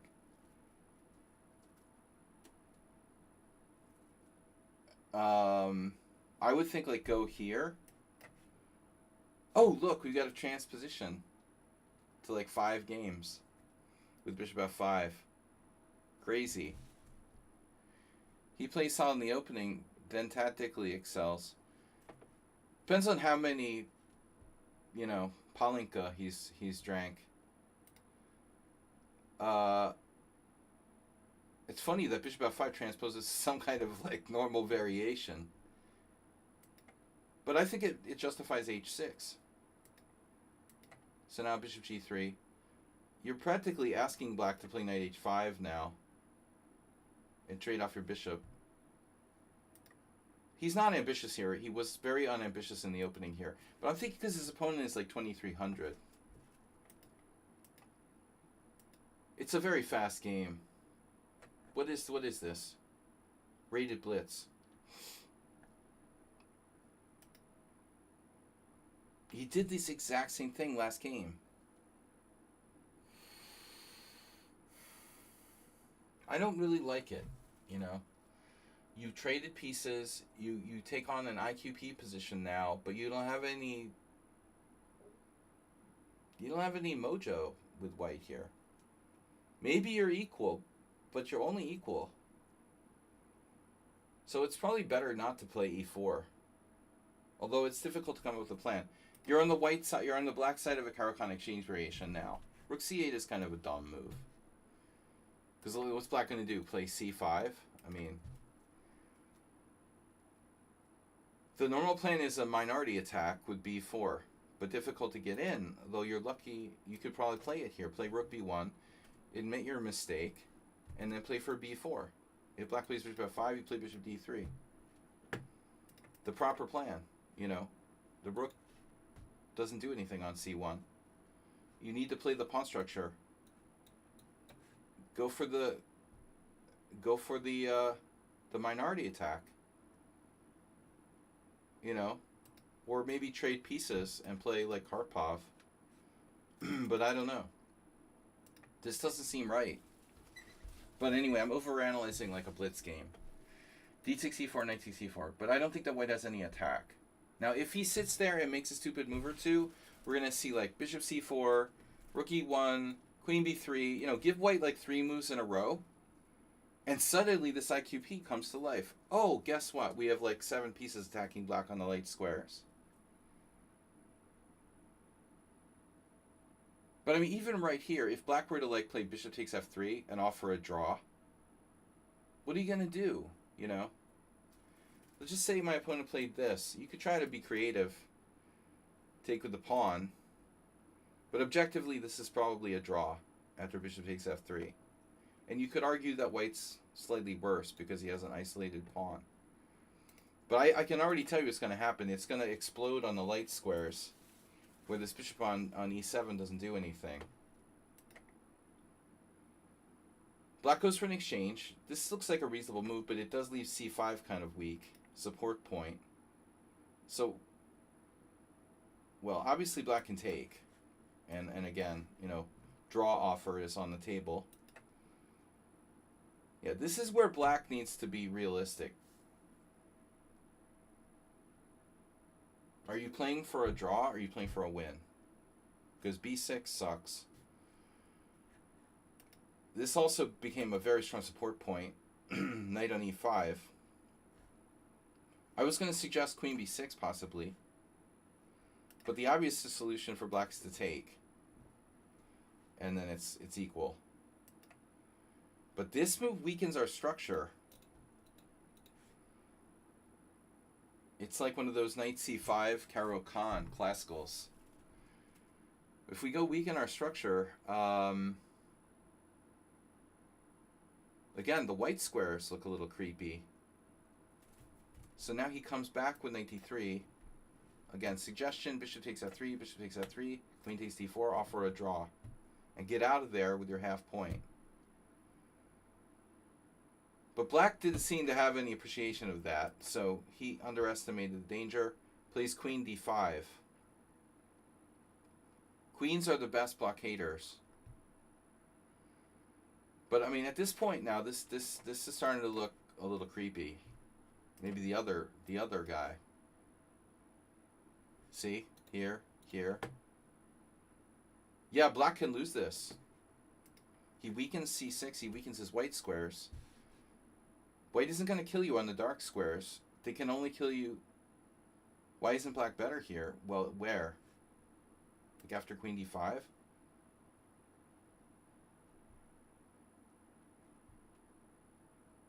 queen side. I mean, white's turning like bishop c4 now.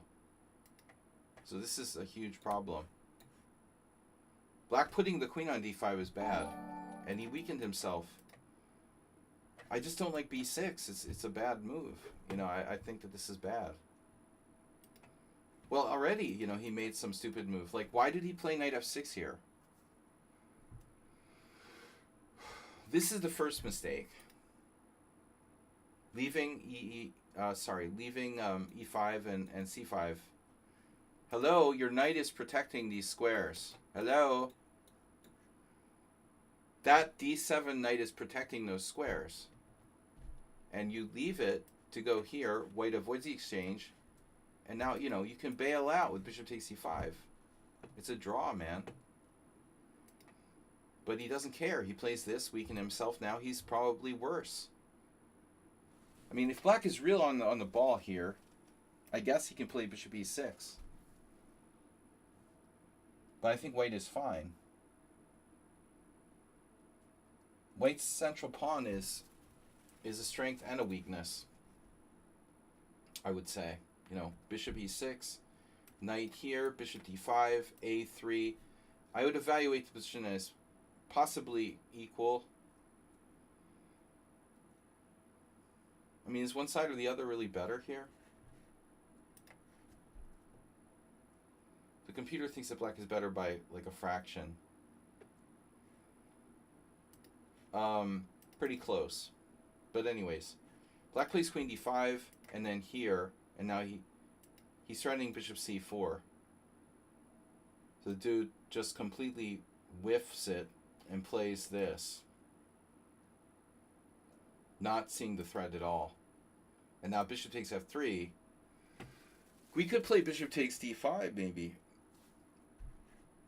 Bishop d5, bishop d1, bishop f7 check. King f8, bishop takes e8.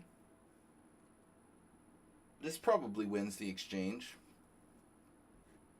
But it's fine to do it the other way too. It just takes back. Game over. Yeah. So black showed us how not to have a sense of danger. I feel like I've seen this movie before. Oh, yeah. Haven't I seen this movie before? I've seen this movie before somewhere. Did he already send us this game?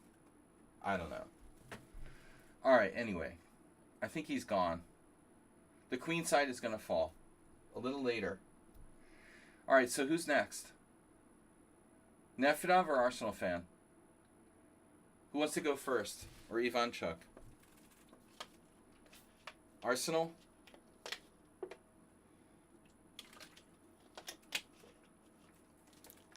Is Nefedov lurking in his lurkum? Like the Lorax? Nefedov has a lurkum. Am I blurry again? No, I just look... It's just a shitty quality camera. Okay. Nobody ever takes on interest in my games. Dude, are you serious? You gonna put that albatross around our necks? We're not gonna take the bait, man. Nobody ever cares about my games. Alright. We'll do Arsenal fan.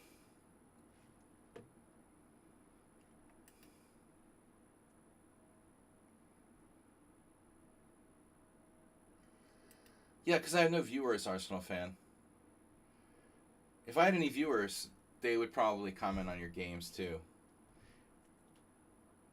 d4, knight f6, c4, e6, knight c3, bishop to b4. You're playing white against Kamsky. So gotta play c5.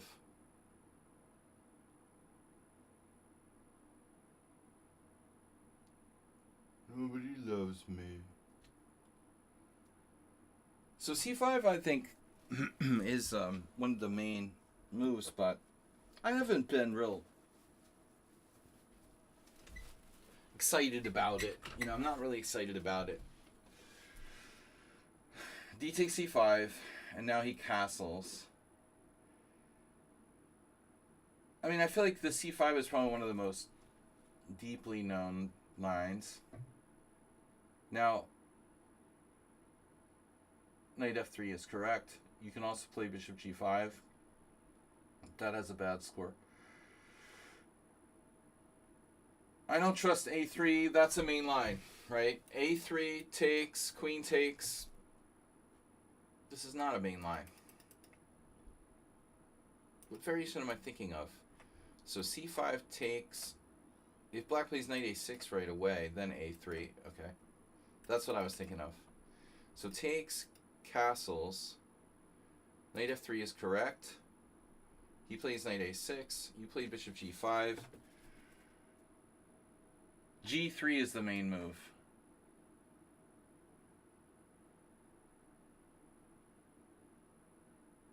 It's a little bit counterintuitive because, you know, it's not common in the classical Nimzo to play g3 because this Achilles heel on c4 is often weak. So g3 is kind of a hard move to find if you don't know theory. You could, for example, play this kind of indiscriminate bishop d2. But you played bishop g5. Well, it was played by Ivan Sokolov twice, so that's good. He wrote a book on the opening. How bad can it be?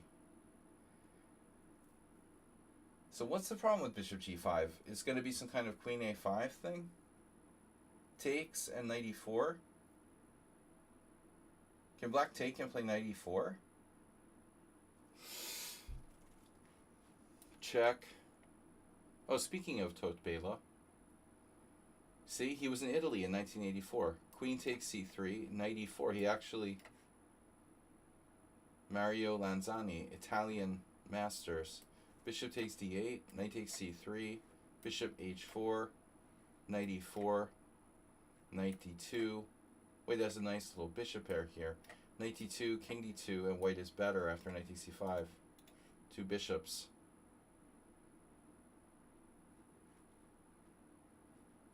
So, I'm not convinced by that, though. Bishop takes c3. Yeah. Gotta play h6, and that's a novelty here. But if I played this position for black, acerbate as white.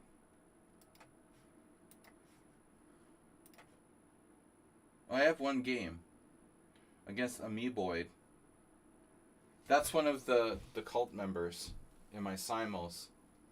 The very solid Amoeboid. No, I don't know. Yeah, I think it was one of the cult members. Or Merle Dixon and his other 4 accounts. They were all banned. Knight takes c5. This is a normal move. Now, knight d2. Let's see if this follows theory. There's some games here. Yeah, so this is the original Ivan Sokolov game against Zoltan Ribley. Another game against Arlandi. So this is normal. And then black plays h6. Kind of like Gata did in the game. So in the game, Gata played h6 right away. I mean, is there anything wrong with that move?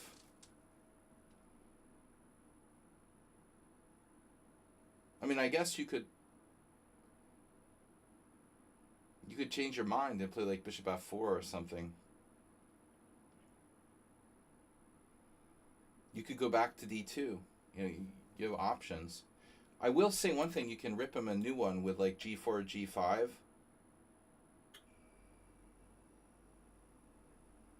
Well, it also could be like backfiring for black, though. If there's some line where you do some crazy stuff. Now you take c5. This just isn't... This is too crazy. Try to castle queenside. You're going to end up like Nimzovich. Bolyubov Nimzovich. This could be bad for white. Yeah, I don't want to encourage anyone to play like that. Alright, bishop h4. And now knight takes c5, a3, bishop takes c3, queen takes c3, and now knight on c to e4 was played. But I don't know if I understand knight on c to e4. Let's not pay attention to that. Is Ceausescu lost to a 2300 in this position? That's not good. So Gatto also played knight on c to e4, but I don't really see the rush, you know. Like, why not a more constructive move? I kind of like the b6. Is Ceausescu's move? Oh, is Ceausescu was white. His opponent played a5. This is also a typical kind of idea. Weakening b5 slightly, but not easy to take advantage of. Black will play b6. But I like b6. I mean, that would be the way I would go. But Gata goes here. Okay, that's fine, but like, what's the point? I mean, what does it do? Does it do anything? Is the knight more flexible on c5?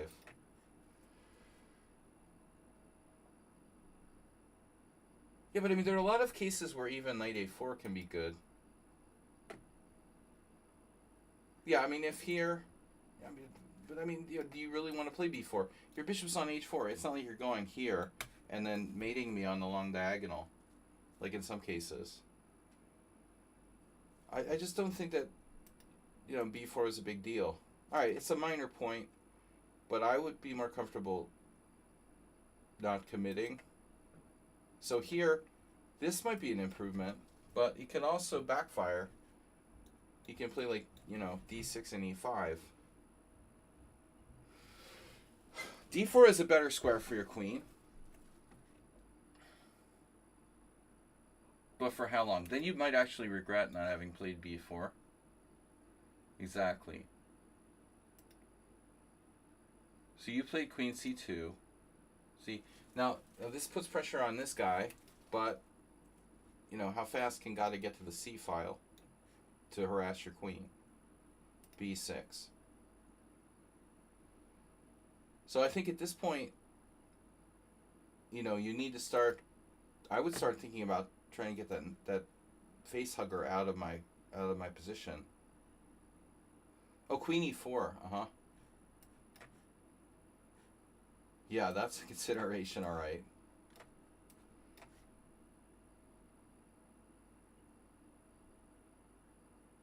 You're probably a touch worse here because your development is lagging. But it's definitely a consideration. But you're also, like, conceding any idea of playing for a win.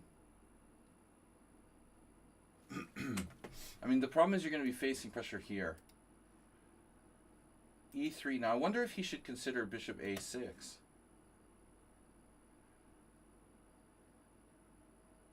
Bishop b7 is obviously more principled.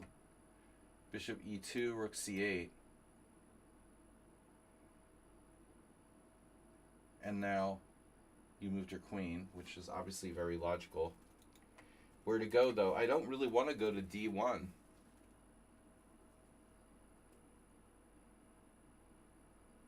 See, this would be a situation where actually b2 would be your best square. That's a case where, you know, having played b4, you could play to b2. But at the same time, b4 is very risky because it makes it impossible for you to play b3, and you can't protect your pawn. So there's also queen a4. Very artificial, obviously. But I don't know what to suggest. You're about to get sort of tied to this pawn on c4. Yeah, you don't have a clear square. d3 deserves to be considered. It's hard to say where to put your queen. Maybe queen d1 was a smart move. And now Gata plays g5. Very concrete move. He's not afraid. But, you know, I think he is weakening his king side, and that could be a factor. I'm not sure I would play g5. And if I'm black now, I guess I would... I would still have not played like him. I probably would have... I would have been more ambitious. Queen e7 or something. It's also risky. So he plays d5 here. You could take. Kind of surprised you didn't, to be honest. Okay, you're a tiny, tiny bit worse after c takes d5. So nothing wrong with rook c1. And he takes. So I think you're okay. It almost seems like he's okay with a draw here. This should be a draw. If I was winning, if I had to win with black, I would not go for d5 and play this. But I mean, g5 is a little risky. It's a simul game, right? Or this is not a simul game. This is a training game. This is not a simul game. Oh, I see. This was a regular game. 1-on-1. Yeah, I think it's a draw.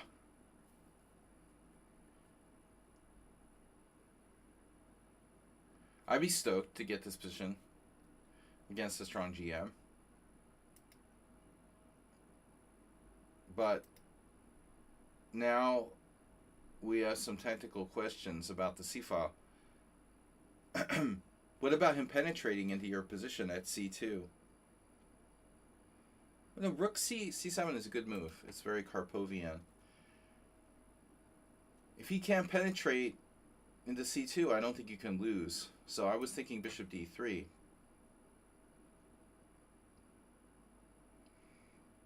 I would argue that after bishop d3, you can't lose, you know? I mean, you should never lose. When I see this move, though, I'm afraid that a rook is going to get into c2. And your knight stops it, but for how long? You know, can he play like e5 or something? Maybe it's not a big deal. I mean, obviously e5 would weaken his f5 square. This is a little risky, but you have to do something. Maybe you should consider bishop f3.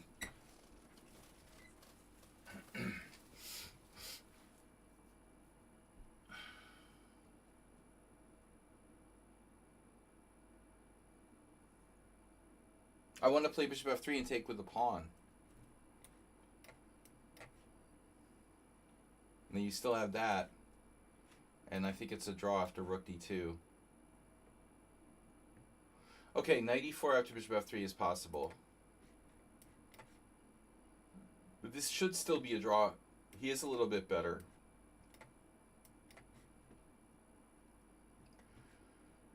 Yeah, he could torture you a bit here.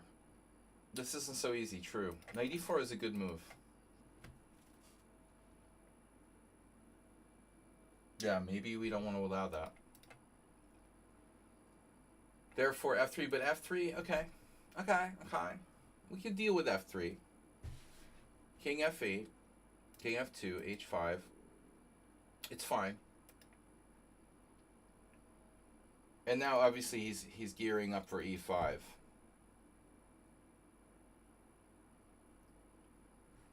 But you're not obligated to play e4 here.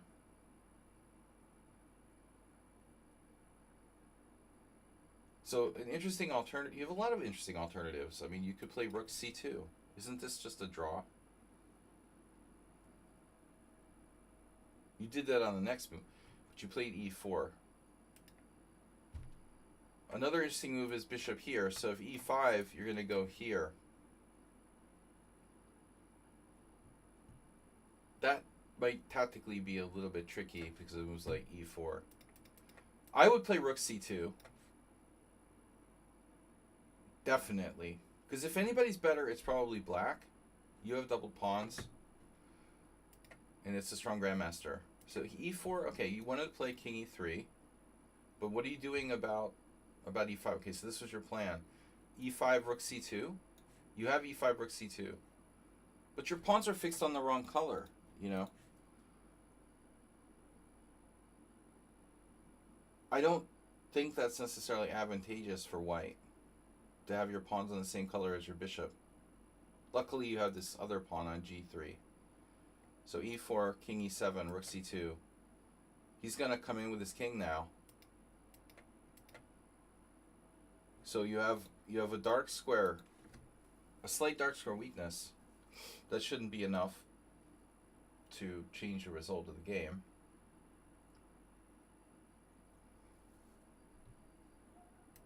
a5, fixing his pawns in the correct color. f4. You're not committing. I mean, you're not required to play f4 here.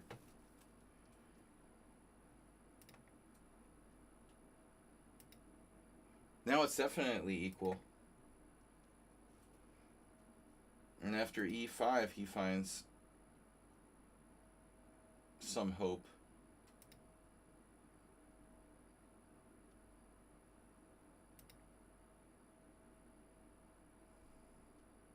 Yeah, f7 is weak.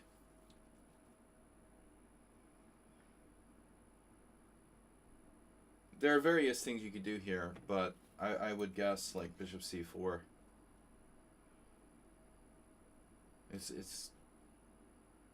But this happened. This happened. You could also exchange bishops. Then he might take with the pawn, and then this pawn looks a little bit awkward to protect, but I'm sure you're probably fine. Safer not to trade bishops, though. Because the knight and gate could be very, very touch and go, you know. I think you want to stay away from that, if you don't have time especially. Anything can happen in a knight in game. With the bishops on the board, there's always like waiting moves, and you probably can't lose, you know. So on this side, would be reluctant to trade bishops. You should probably come back. Your knight on c2 is not great, but it can be upgraded. I think it's a draw. So good game. All right. I got this game submitted. Who sent Snetstek sent this game by Ivanchuk. We'll save the other Ukrainian for last.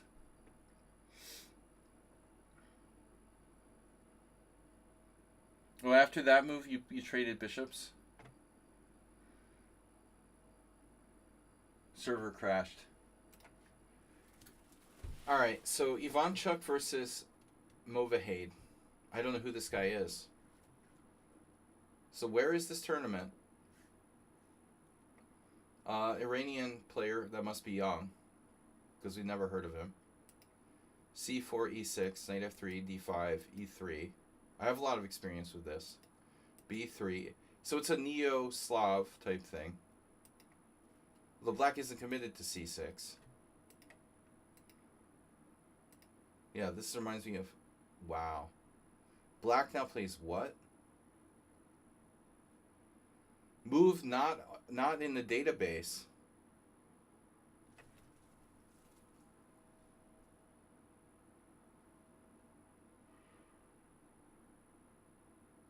This is a very strange move by black.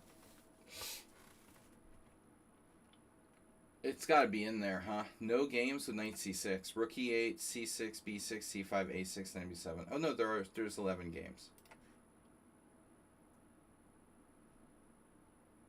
Suspiciously played by Mogsudlu. But I don't think like you would voluntarily play knight c6 in this position. If this position happened, I would think like black would have played knight c6 at an earlier juncture. Like, why does black want to play knight c6 here? Blocking his own c-pawn. Not too many strong players are going to play this move. This is strange. I don't think it's a good move. It's playable, but it's not a good move. You're blocking your own pawn from influencing the center. Acerbate, what do? We play a3, right?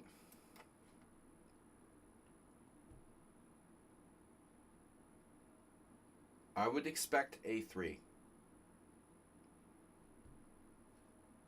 But Ivanchuk doesn't care. He plays d4. And the position looks like kind of Rogozin. Now black plays d takes c4. Ask me, which way do we take back? With the bishop or with the pawn? Bishop is lifeless. Boring. So Ivanchuk takes back with the bishop.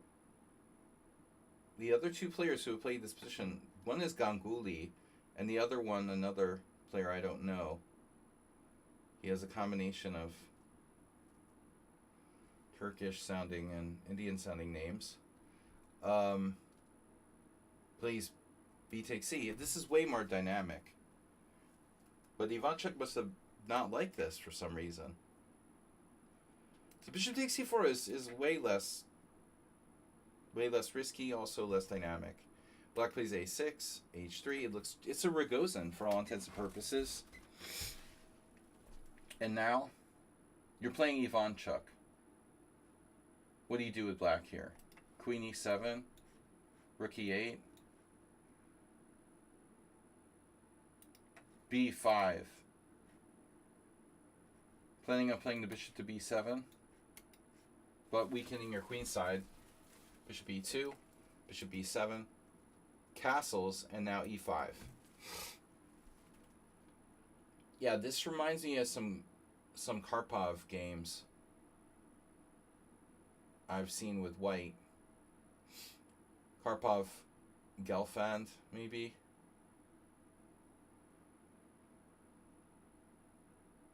Wow. So Ivanchuk just takes on b5.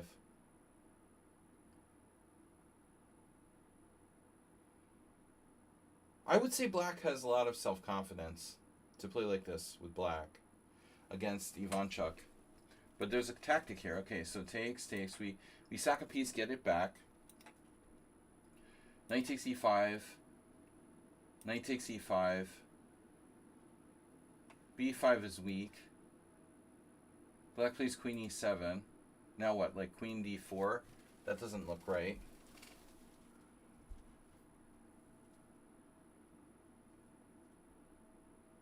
But white's a pawn up here. Yeah, bishop f3 is possible.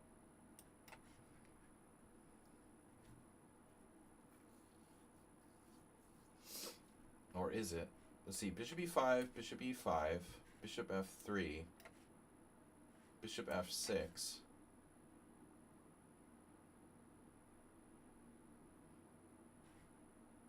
Queen f6, queen f3, queen f3, g6. I think that black has very good chances to draw this, but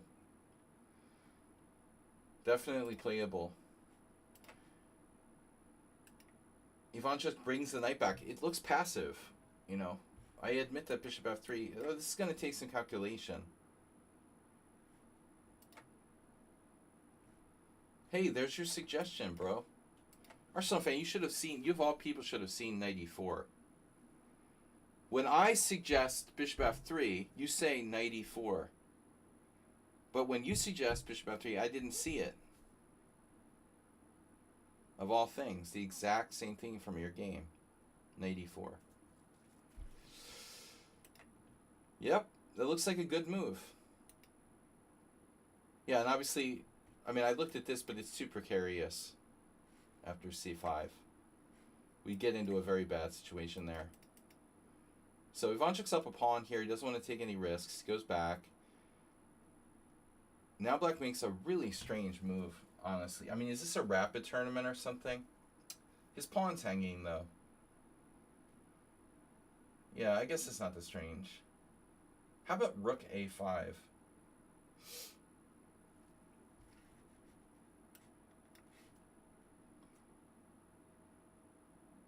I want to introduce you to a friend of mine. Well, I guess it's the same idea. He does it on move 17. Yeah, it's less subtle. This way you don't know what's coming. Very primitive attacking plan with that. Ivanchuk sees it instantly.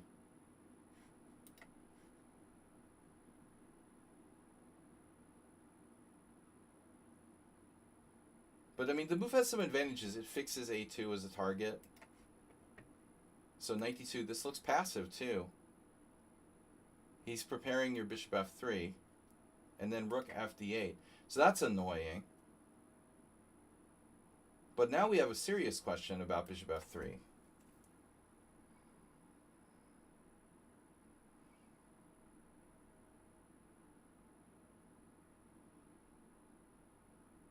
This kind of looks reasonable here. Yeah, bishop f3, queen f3. Are you going to get a rook on the 7th or what?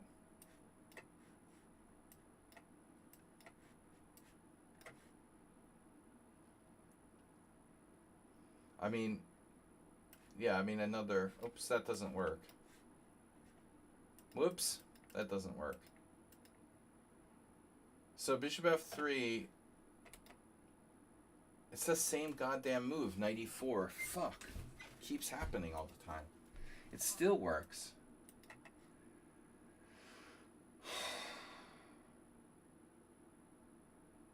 We could do bishop takes f6, queen f6, bishop f3. Then we start running into queen e5. The audacity of this guy to lose a pawn against Ivanchuk. So, here, this looks passive for white, right? He's like, just barely okay. Black doesn't have any immediate threats. And then rook a5, and so this looks really scary. But Ivanchuk is just like, nah, it's not that scary. I'm not scared. Rook c5, knight c4, rook g5. Now apparently Ivanchuk blunders.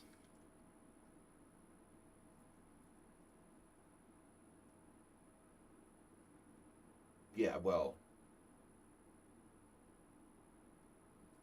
it's something I would do. But I don't understand what's wrong with bishop f1. I would prefer to play bishop f1 than g4.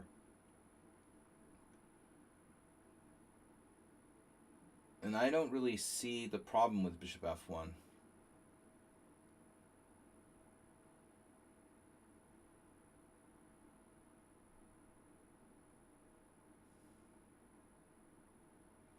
You're going to have to convince me. I mean, I would play g4 if I didn't have another option, but I'm not playing it if I can play bishop f1.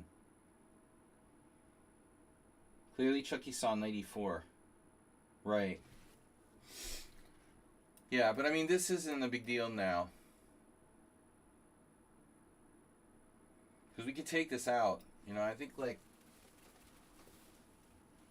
Black is losing, you know, slowly this game.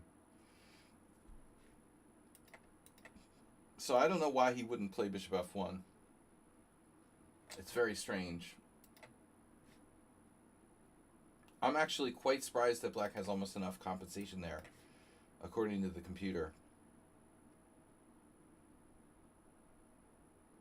But okay, White's only up a pawn. And Black's pieces are pretty active. But I would think like losing this bishop on d6 would be a bit of a problem. So there is a technical problem. Bishop f3, I saw that, but I didn't think it did anything.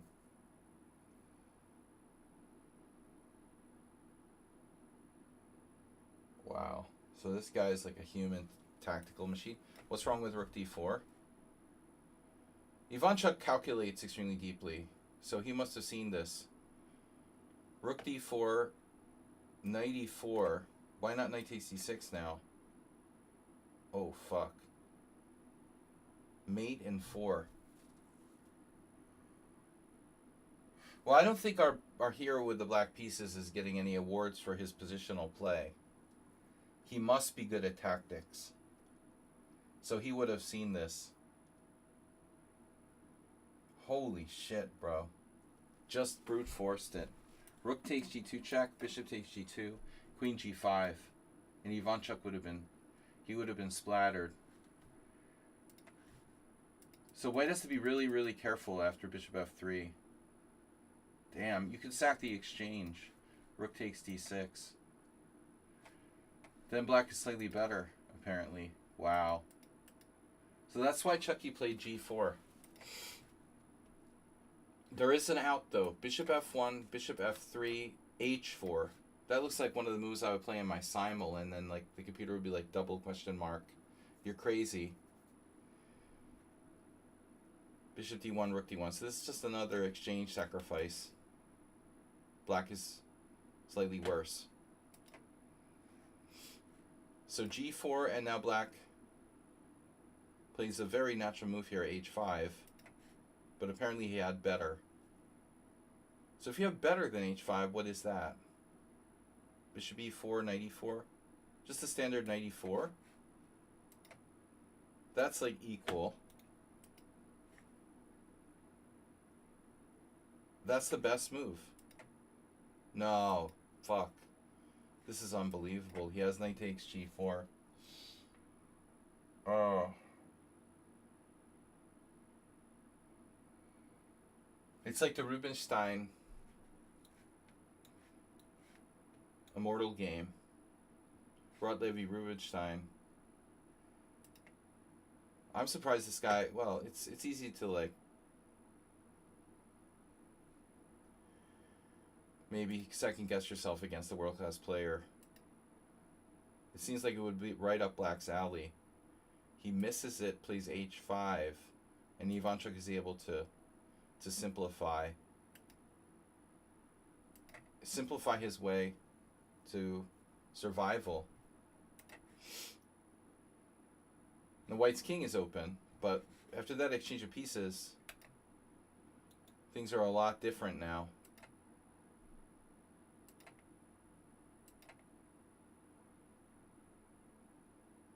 Bishop f3 can't be played. The rook on d8 is hanging. He has to retreat.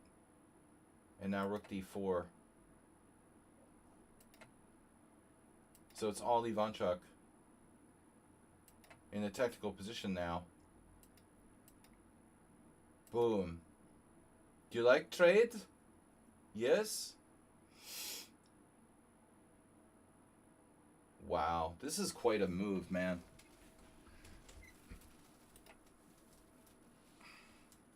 No, g4 is protected. Holy shit. Yeah, that's beautiful. That's beautiful. I also hallucinated that wasn't protected. I mean, Black's in trouble now. Hello?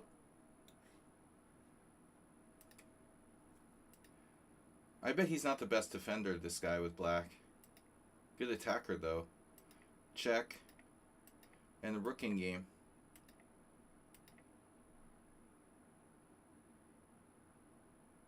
So rook in game is f5 pawn goes. What about this pawn is irrelevant, right? Unless I can play a3, I'm not up a pawn.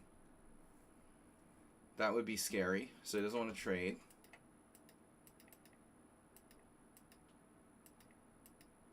Nice.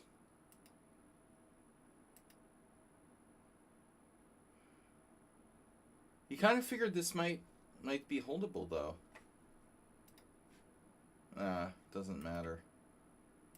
It's lost. I thought maybe rook b5. Rook b5, rook g4. g5, and Black can draw. Unbelievable. Whereas takes, this is apparently a win. The rook is in a perfect position.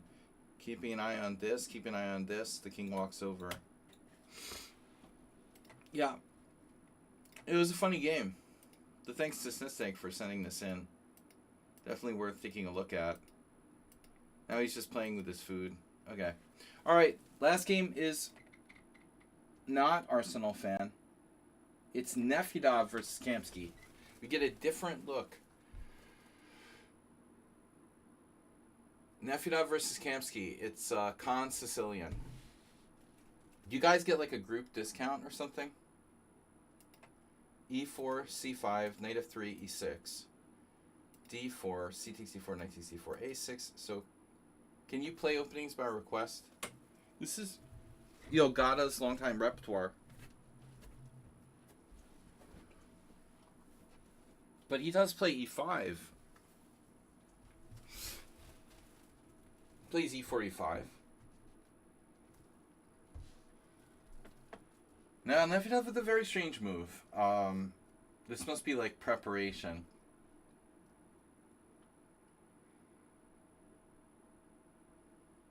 Can you trick Kamsky into playing the Najdorf or something with bishop e2? Yeah, Nefedov tricks him into playing the Najdorf by playing bishop e2. Nefedov, maybe next time you can try knight to d2.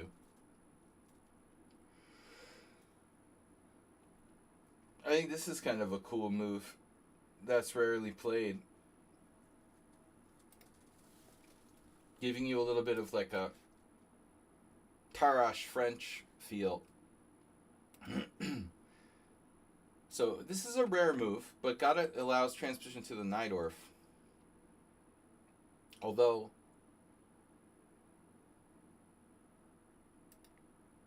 are there any independent possibilities here, like bishop b4? I'm not quite sure what this is. I guess Nefedov left us. But thanks everyone else for tuning in. We also had a Kurdo Haldori follow 41 minutes ago.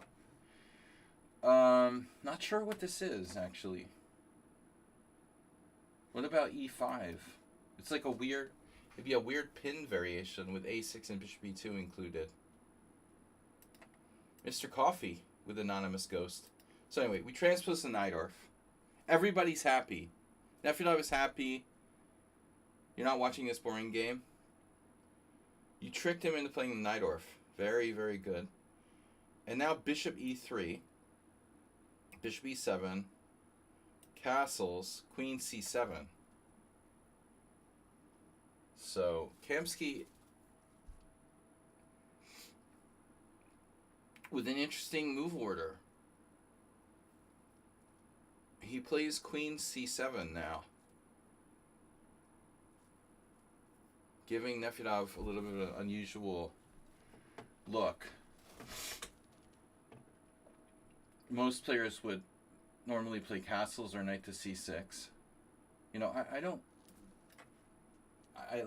think that this is an issue in most cases. I'm not honestly sure what the point of queen c7 is exactly. There are some independent variations where black doesn't play the knight. So I remember long ago studying some lines where black plays maybe like b6, bishop e7, pressure on the e4 pawn. So I see he doesn't do that, but he plays b5.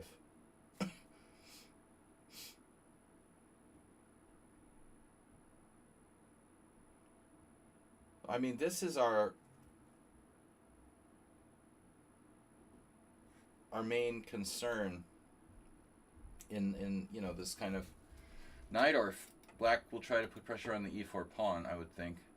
So a4. But I don't know if Nefedov is into playing a4. If a4, b6. You can obviously play that. You choose not to do that, okay? So this is more combative now. b5, very aggressive. We're going to see b5, bishop f3, I would think. b5, bishop f3, bishop b7, a3 would be like normal Nefedov. But normal Nefedov doesn't happen in this game. I'm absolutely expecting bishop f3. I wasn't sure what would happen if he goes b4 there. Chaparinov versus Krum-Gergiev. Or Gergiev. This guy has 2 games with black in this line. Most people, including myself, would play bishop b7. And now you can play e5. Boy, this looks familiar.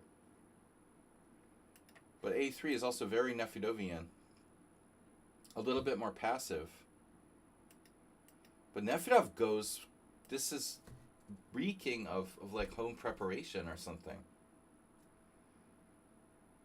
Wow, e5. I would suspect Nefedov of preparing a concrete variation here. I've almost certainly never had this position with black. Who knows in the history of my game, but I never really played Queen C7, so I don't know. I would have played the Skaveningen against Nefedov. I could possibly have got some Skaveningen against Najdorf similar, but not this exact combo. You got a David Bronstein game, 1997. That's about the latest possible David Bronstein games. Udazin, 1997. And that's it, man.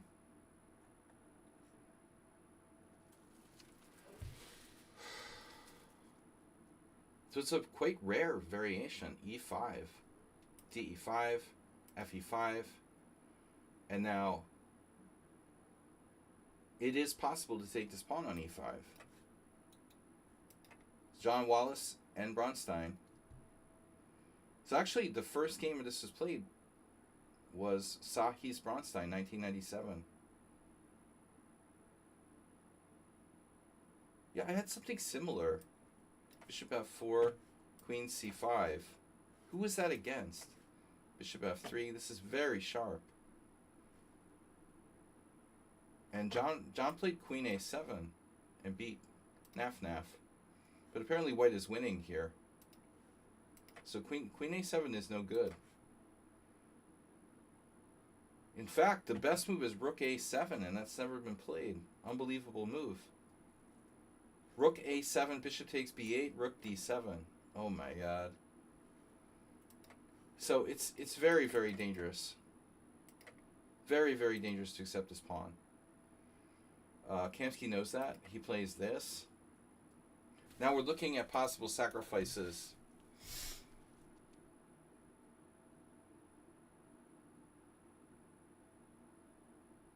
Double sacrifice. Rook takes S7. What would Tal do?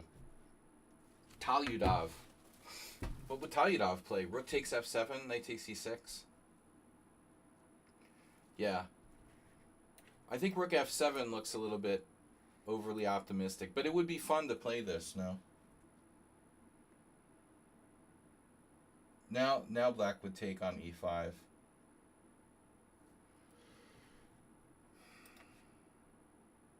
Yeah, this almost works. Do we have any other move, though? Rook F7. Oh my god. It works, dude.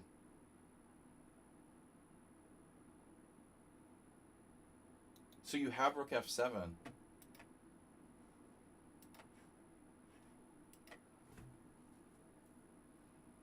This actually works. How could you not play Rook takes F7? I was just kidding around. Apparently this is sound. So Rook F7, King F7. Tal would have ripped him apart, man. Bishop H5 check. Oh. G6. Queen F3. Does he have an alternative to taking on F7? No. Dude, that's like lights out. Oh my god. That's crazy. And look at all the games where this was played. White almost won all the games anyway, and no one ever found Rook takes F7. People need to get some guts, man. Wow. The games go back to 1976 with no one finding Rook takes F7. Including, but not limited to, Nefedov. I just want to know for the record that I didn't use the engine to find that move. It was just instinctive. Of course, knight takes c6 needs to be considered as well. Not as disruptive. This is the base of the pawn chain. e6 is just, it's the front, you know, the head of the pawn chain. But destroying the base of the pawn chain, I really wanted to do a double piece sack, but the computer said this is too much. This is too much. This is unsound. But bishop g5 is winning. h5, whatever. Unsurprising. Jeez. So this variation is like busted. So b5 is just busted. You just refuted, this move altogether. Well, I mean, it looks like the best might actually be this. Queen takes e5, bishop f4, queen c5, bishop f3, and now rook a7. Bishop takes b8, rook d7. This was the engine line. This is the only way that black can try to defend against a Nefyatov attack. You can tell Gata to play this next time. It doesn't look like it's good enough, though. Yeah, I don't think you're going to see b5 next time. It's a risky move to play. But it has a history. It was even played by Yakovenko. Man. This is just brutal. Nothing he can do. What about like knight d5? It's even worse. Look at this. Knight e6.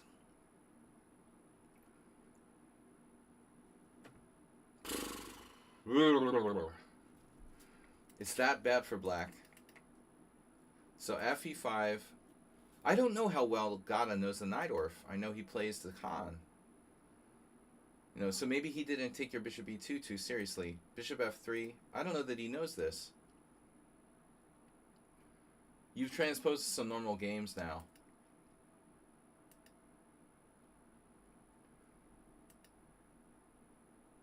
Oh, now you sacrificed.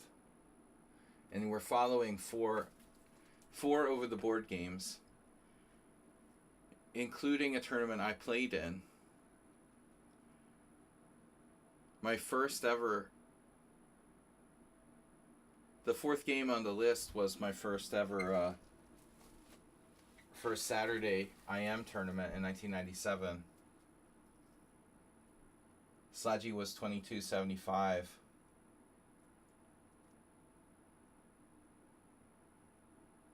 Or 2280. I don't remember. I played against these guys October 1997. The first tournament I ever played in Budapest. And Horvath Adam was probably winning that tournament. He was very strong, even back in 97. Knight takes e6, f takes e6, queen takes e6, and now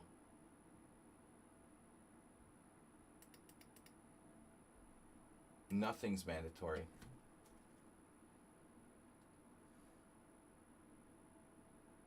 You're always welcome to resign, Arsenal fan.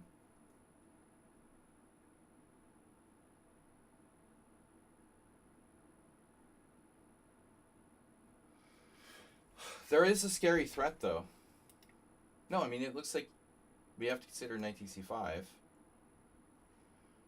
But I also want to point out the fact that White is threatening knight to d5. Possibly.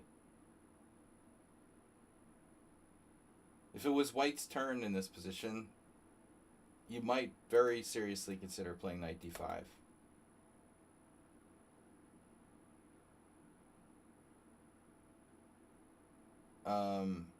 But knight g7 check obviously is huge. So yeah, it's probably forced. Take, take. And then black lost all 4 games where this was played. But the first one was Kostic, 1990. And then, very interestingly, the other 3 games were all played in 97. Which makes me suspect that maybe the Nispianu game came first. If Adam Horvath was well prepared and he knew that game, he could have very well been repeating what he knew against Andrew Allen. He was extremely well trained. He could have known this piano game.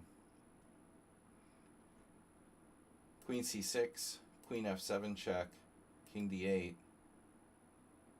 and then knight d5. But Horvath Adam is a very good open Sicilian player. I'm not sure who his coach was. I don't know,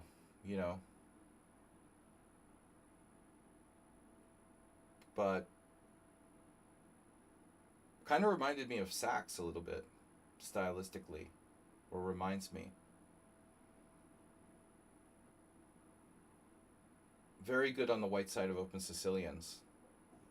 Very well prepared theoretically. Of course, he was kind of a kid back in '97, but still. He made his IM title probably in this tournament. Alright, bishop takes e3, check, knight takes e3, queen c5. So we left the other dude played rook f8 and lost. This is best. We're following Nisipiano Maximenko. All the exact moves. And now Nefedov plays a novelty.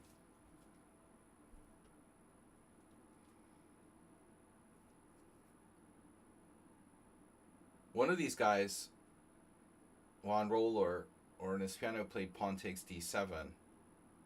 And the other one played rook a e1, which is also very strong.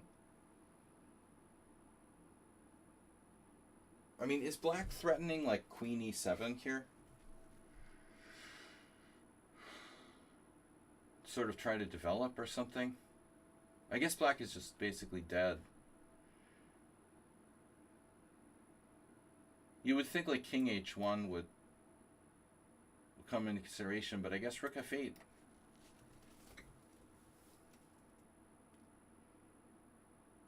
Is it a big problem, rook f8? Seems like it might be kind of inconvenient.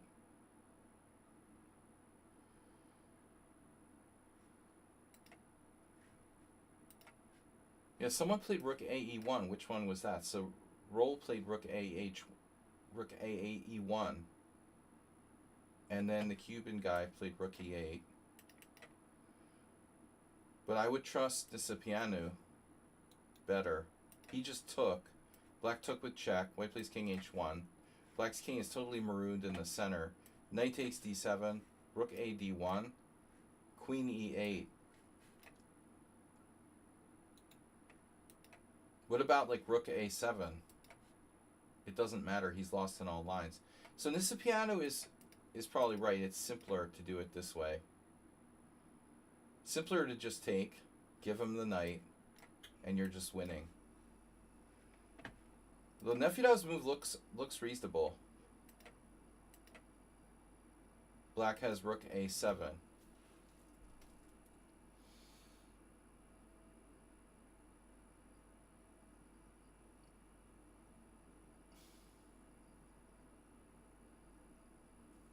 Can't play e7. So here. And now queen g5. So we have e7 check followed by e8. But Gata survives with those two knights against a rook. Yeah, at this point it kind of feels like maybe black is holding on.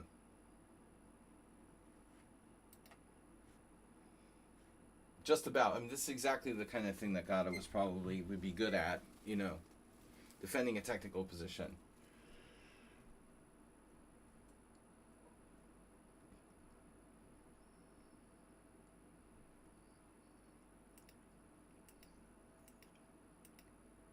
Does he get some fortress draw?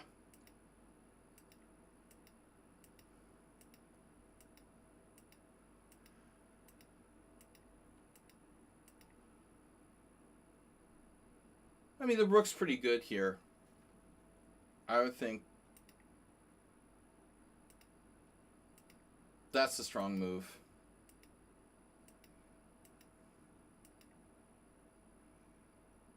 Maybe you want to consider playing b3? But he wants to get his pawns going. Okay. This way your pawns don't get forked.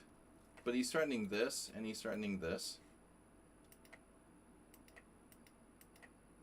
So now Nefedov is actually down material.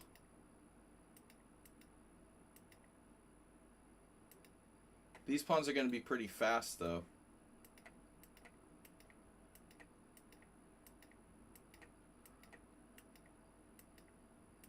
Oh my gosh. Study like endgame. Oh no, he sacks.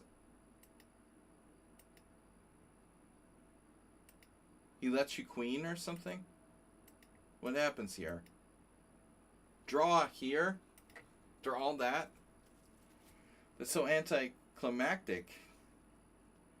I thought we were going to see some kind of fortress with like 2 knights against the queen or something.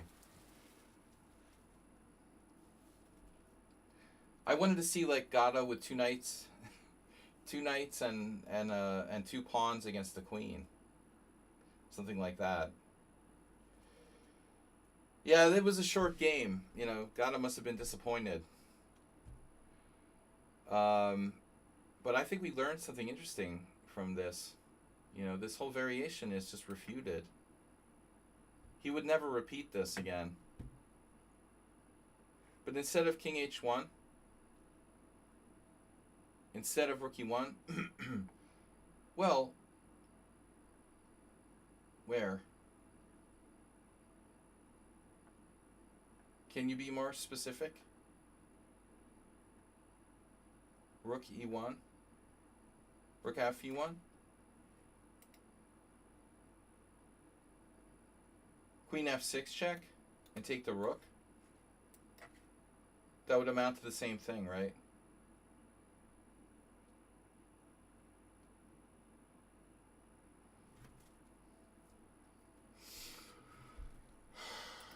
I imagine Nefedov is winning here. So you can play queen f6 check and then play pawn takes knight.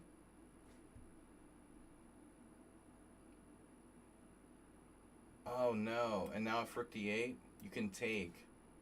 Maybe this is what he's talking about. About a queen sacrifice. Now look at this, and you promote another queen. There. So if he had played this queen f6 check, he has to go to c7. You just take. You're threatening to promote.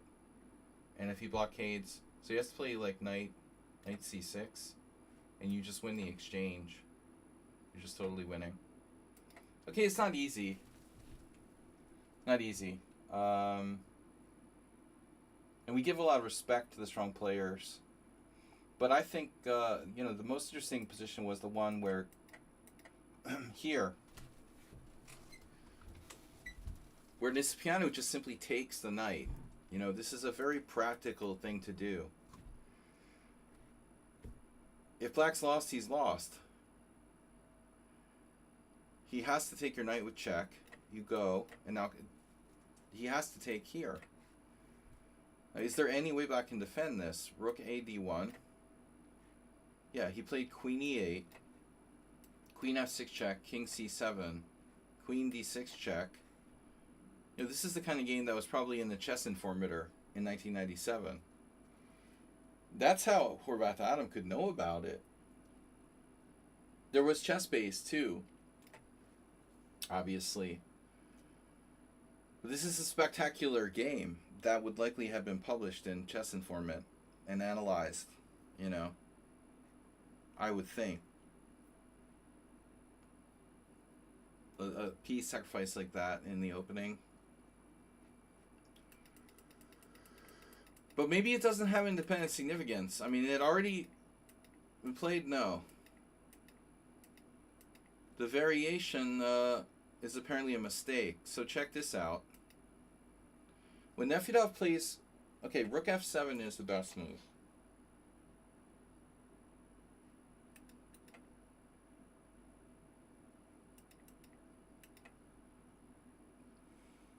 No one ever found the original rook f7. Slaggy novelty. Crushing. Queen e5 is best, but it's still bad. We looked at that. But interestingly, here, you can still do rook f7. And it was even played by Sokolov Andrei. Another Hungarian tournament. So even this is possible, a delayed rook sacrifice. But Sokolov didn't win against Shaporinov. Now that's Andrei Sokolov, not Ivan. But the interesting thing is this. So it looks like, got it out of his depth here theoretically, but knight c6 seems to be better. And so this was played as recently as 2017. Udazin found it. This is still bad, though. It's still bad for black. Queen takes g7. Leonid managed to survive after castling queenside against Raichagov.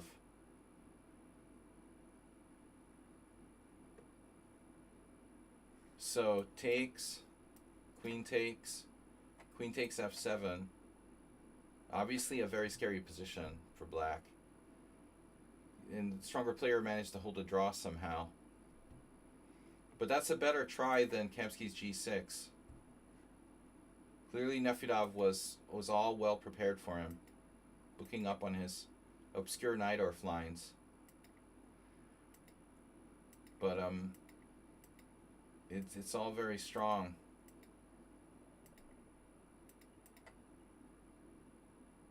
Funny that you could even play king h1 here.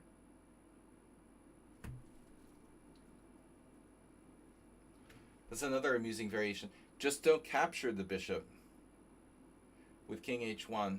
This is also very strong for white. Yeah. So Nefi is still winning. Yeah. All right, guys. Thanks for the games. I gotta go. It's late. We'll see you all Friday tomorrow. Arsenal fan. Great preparation there, Nefedov. You should have seen rook takes f7. Novelty.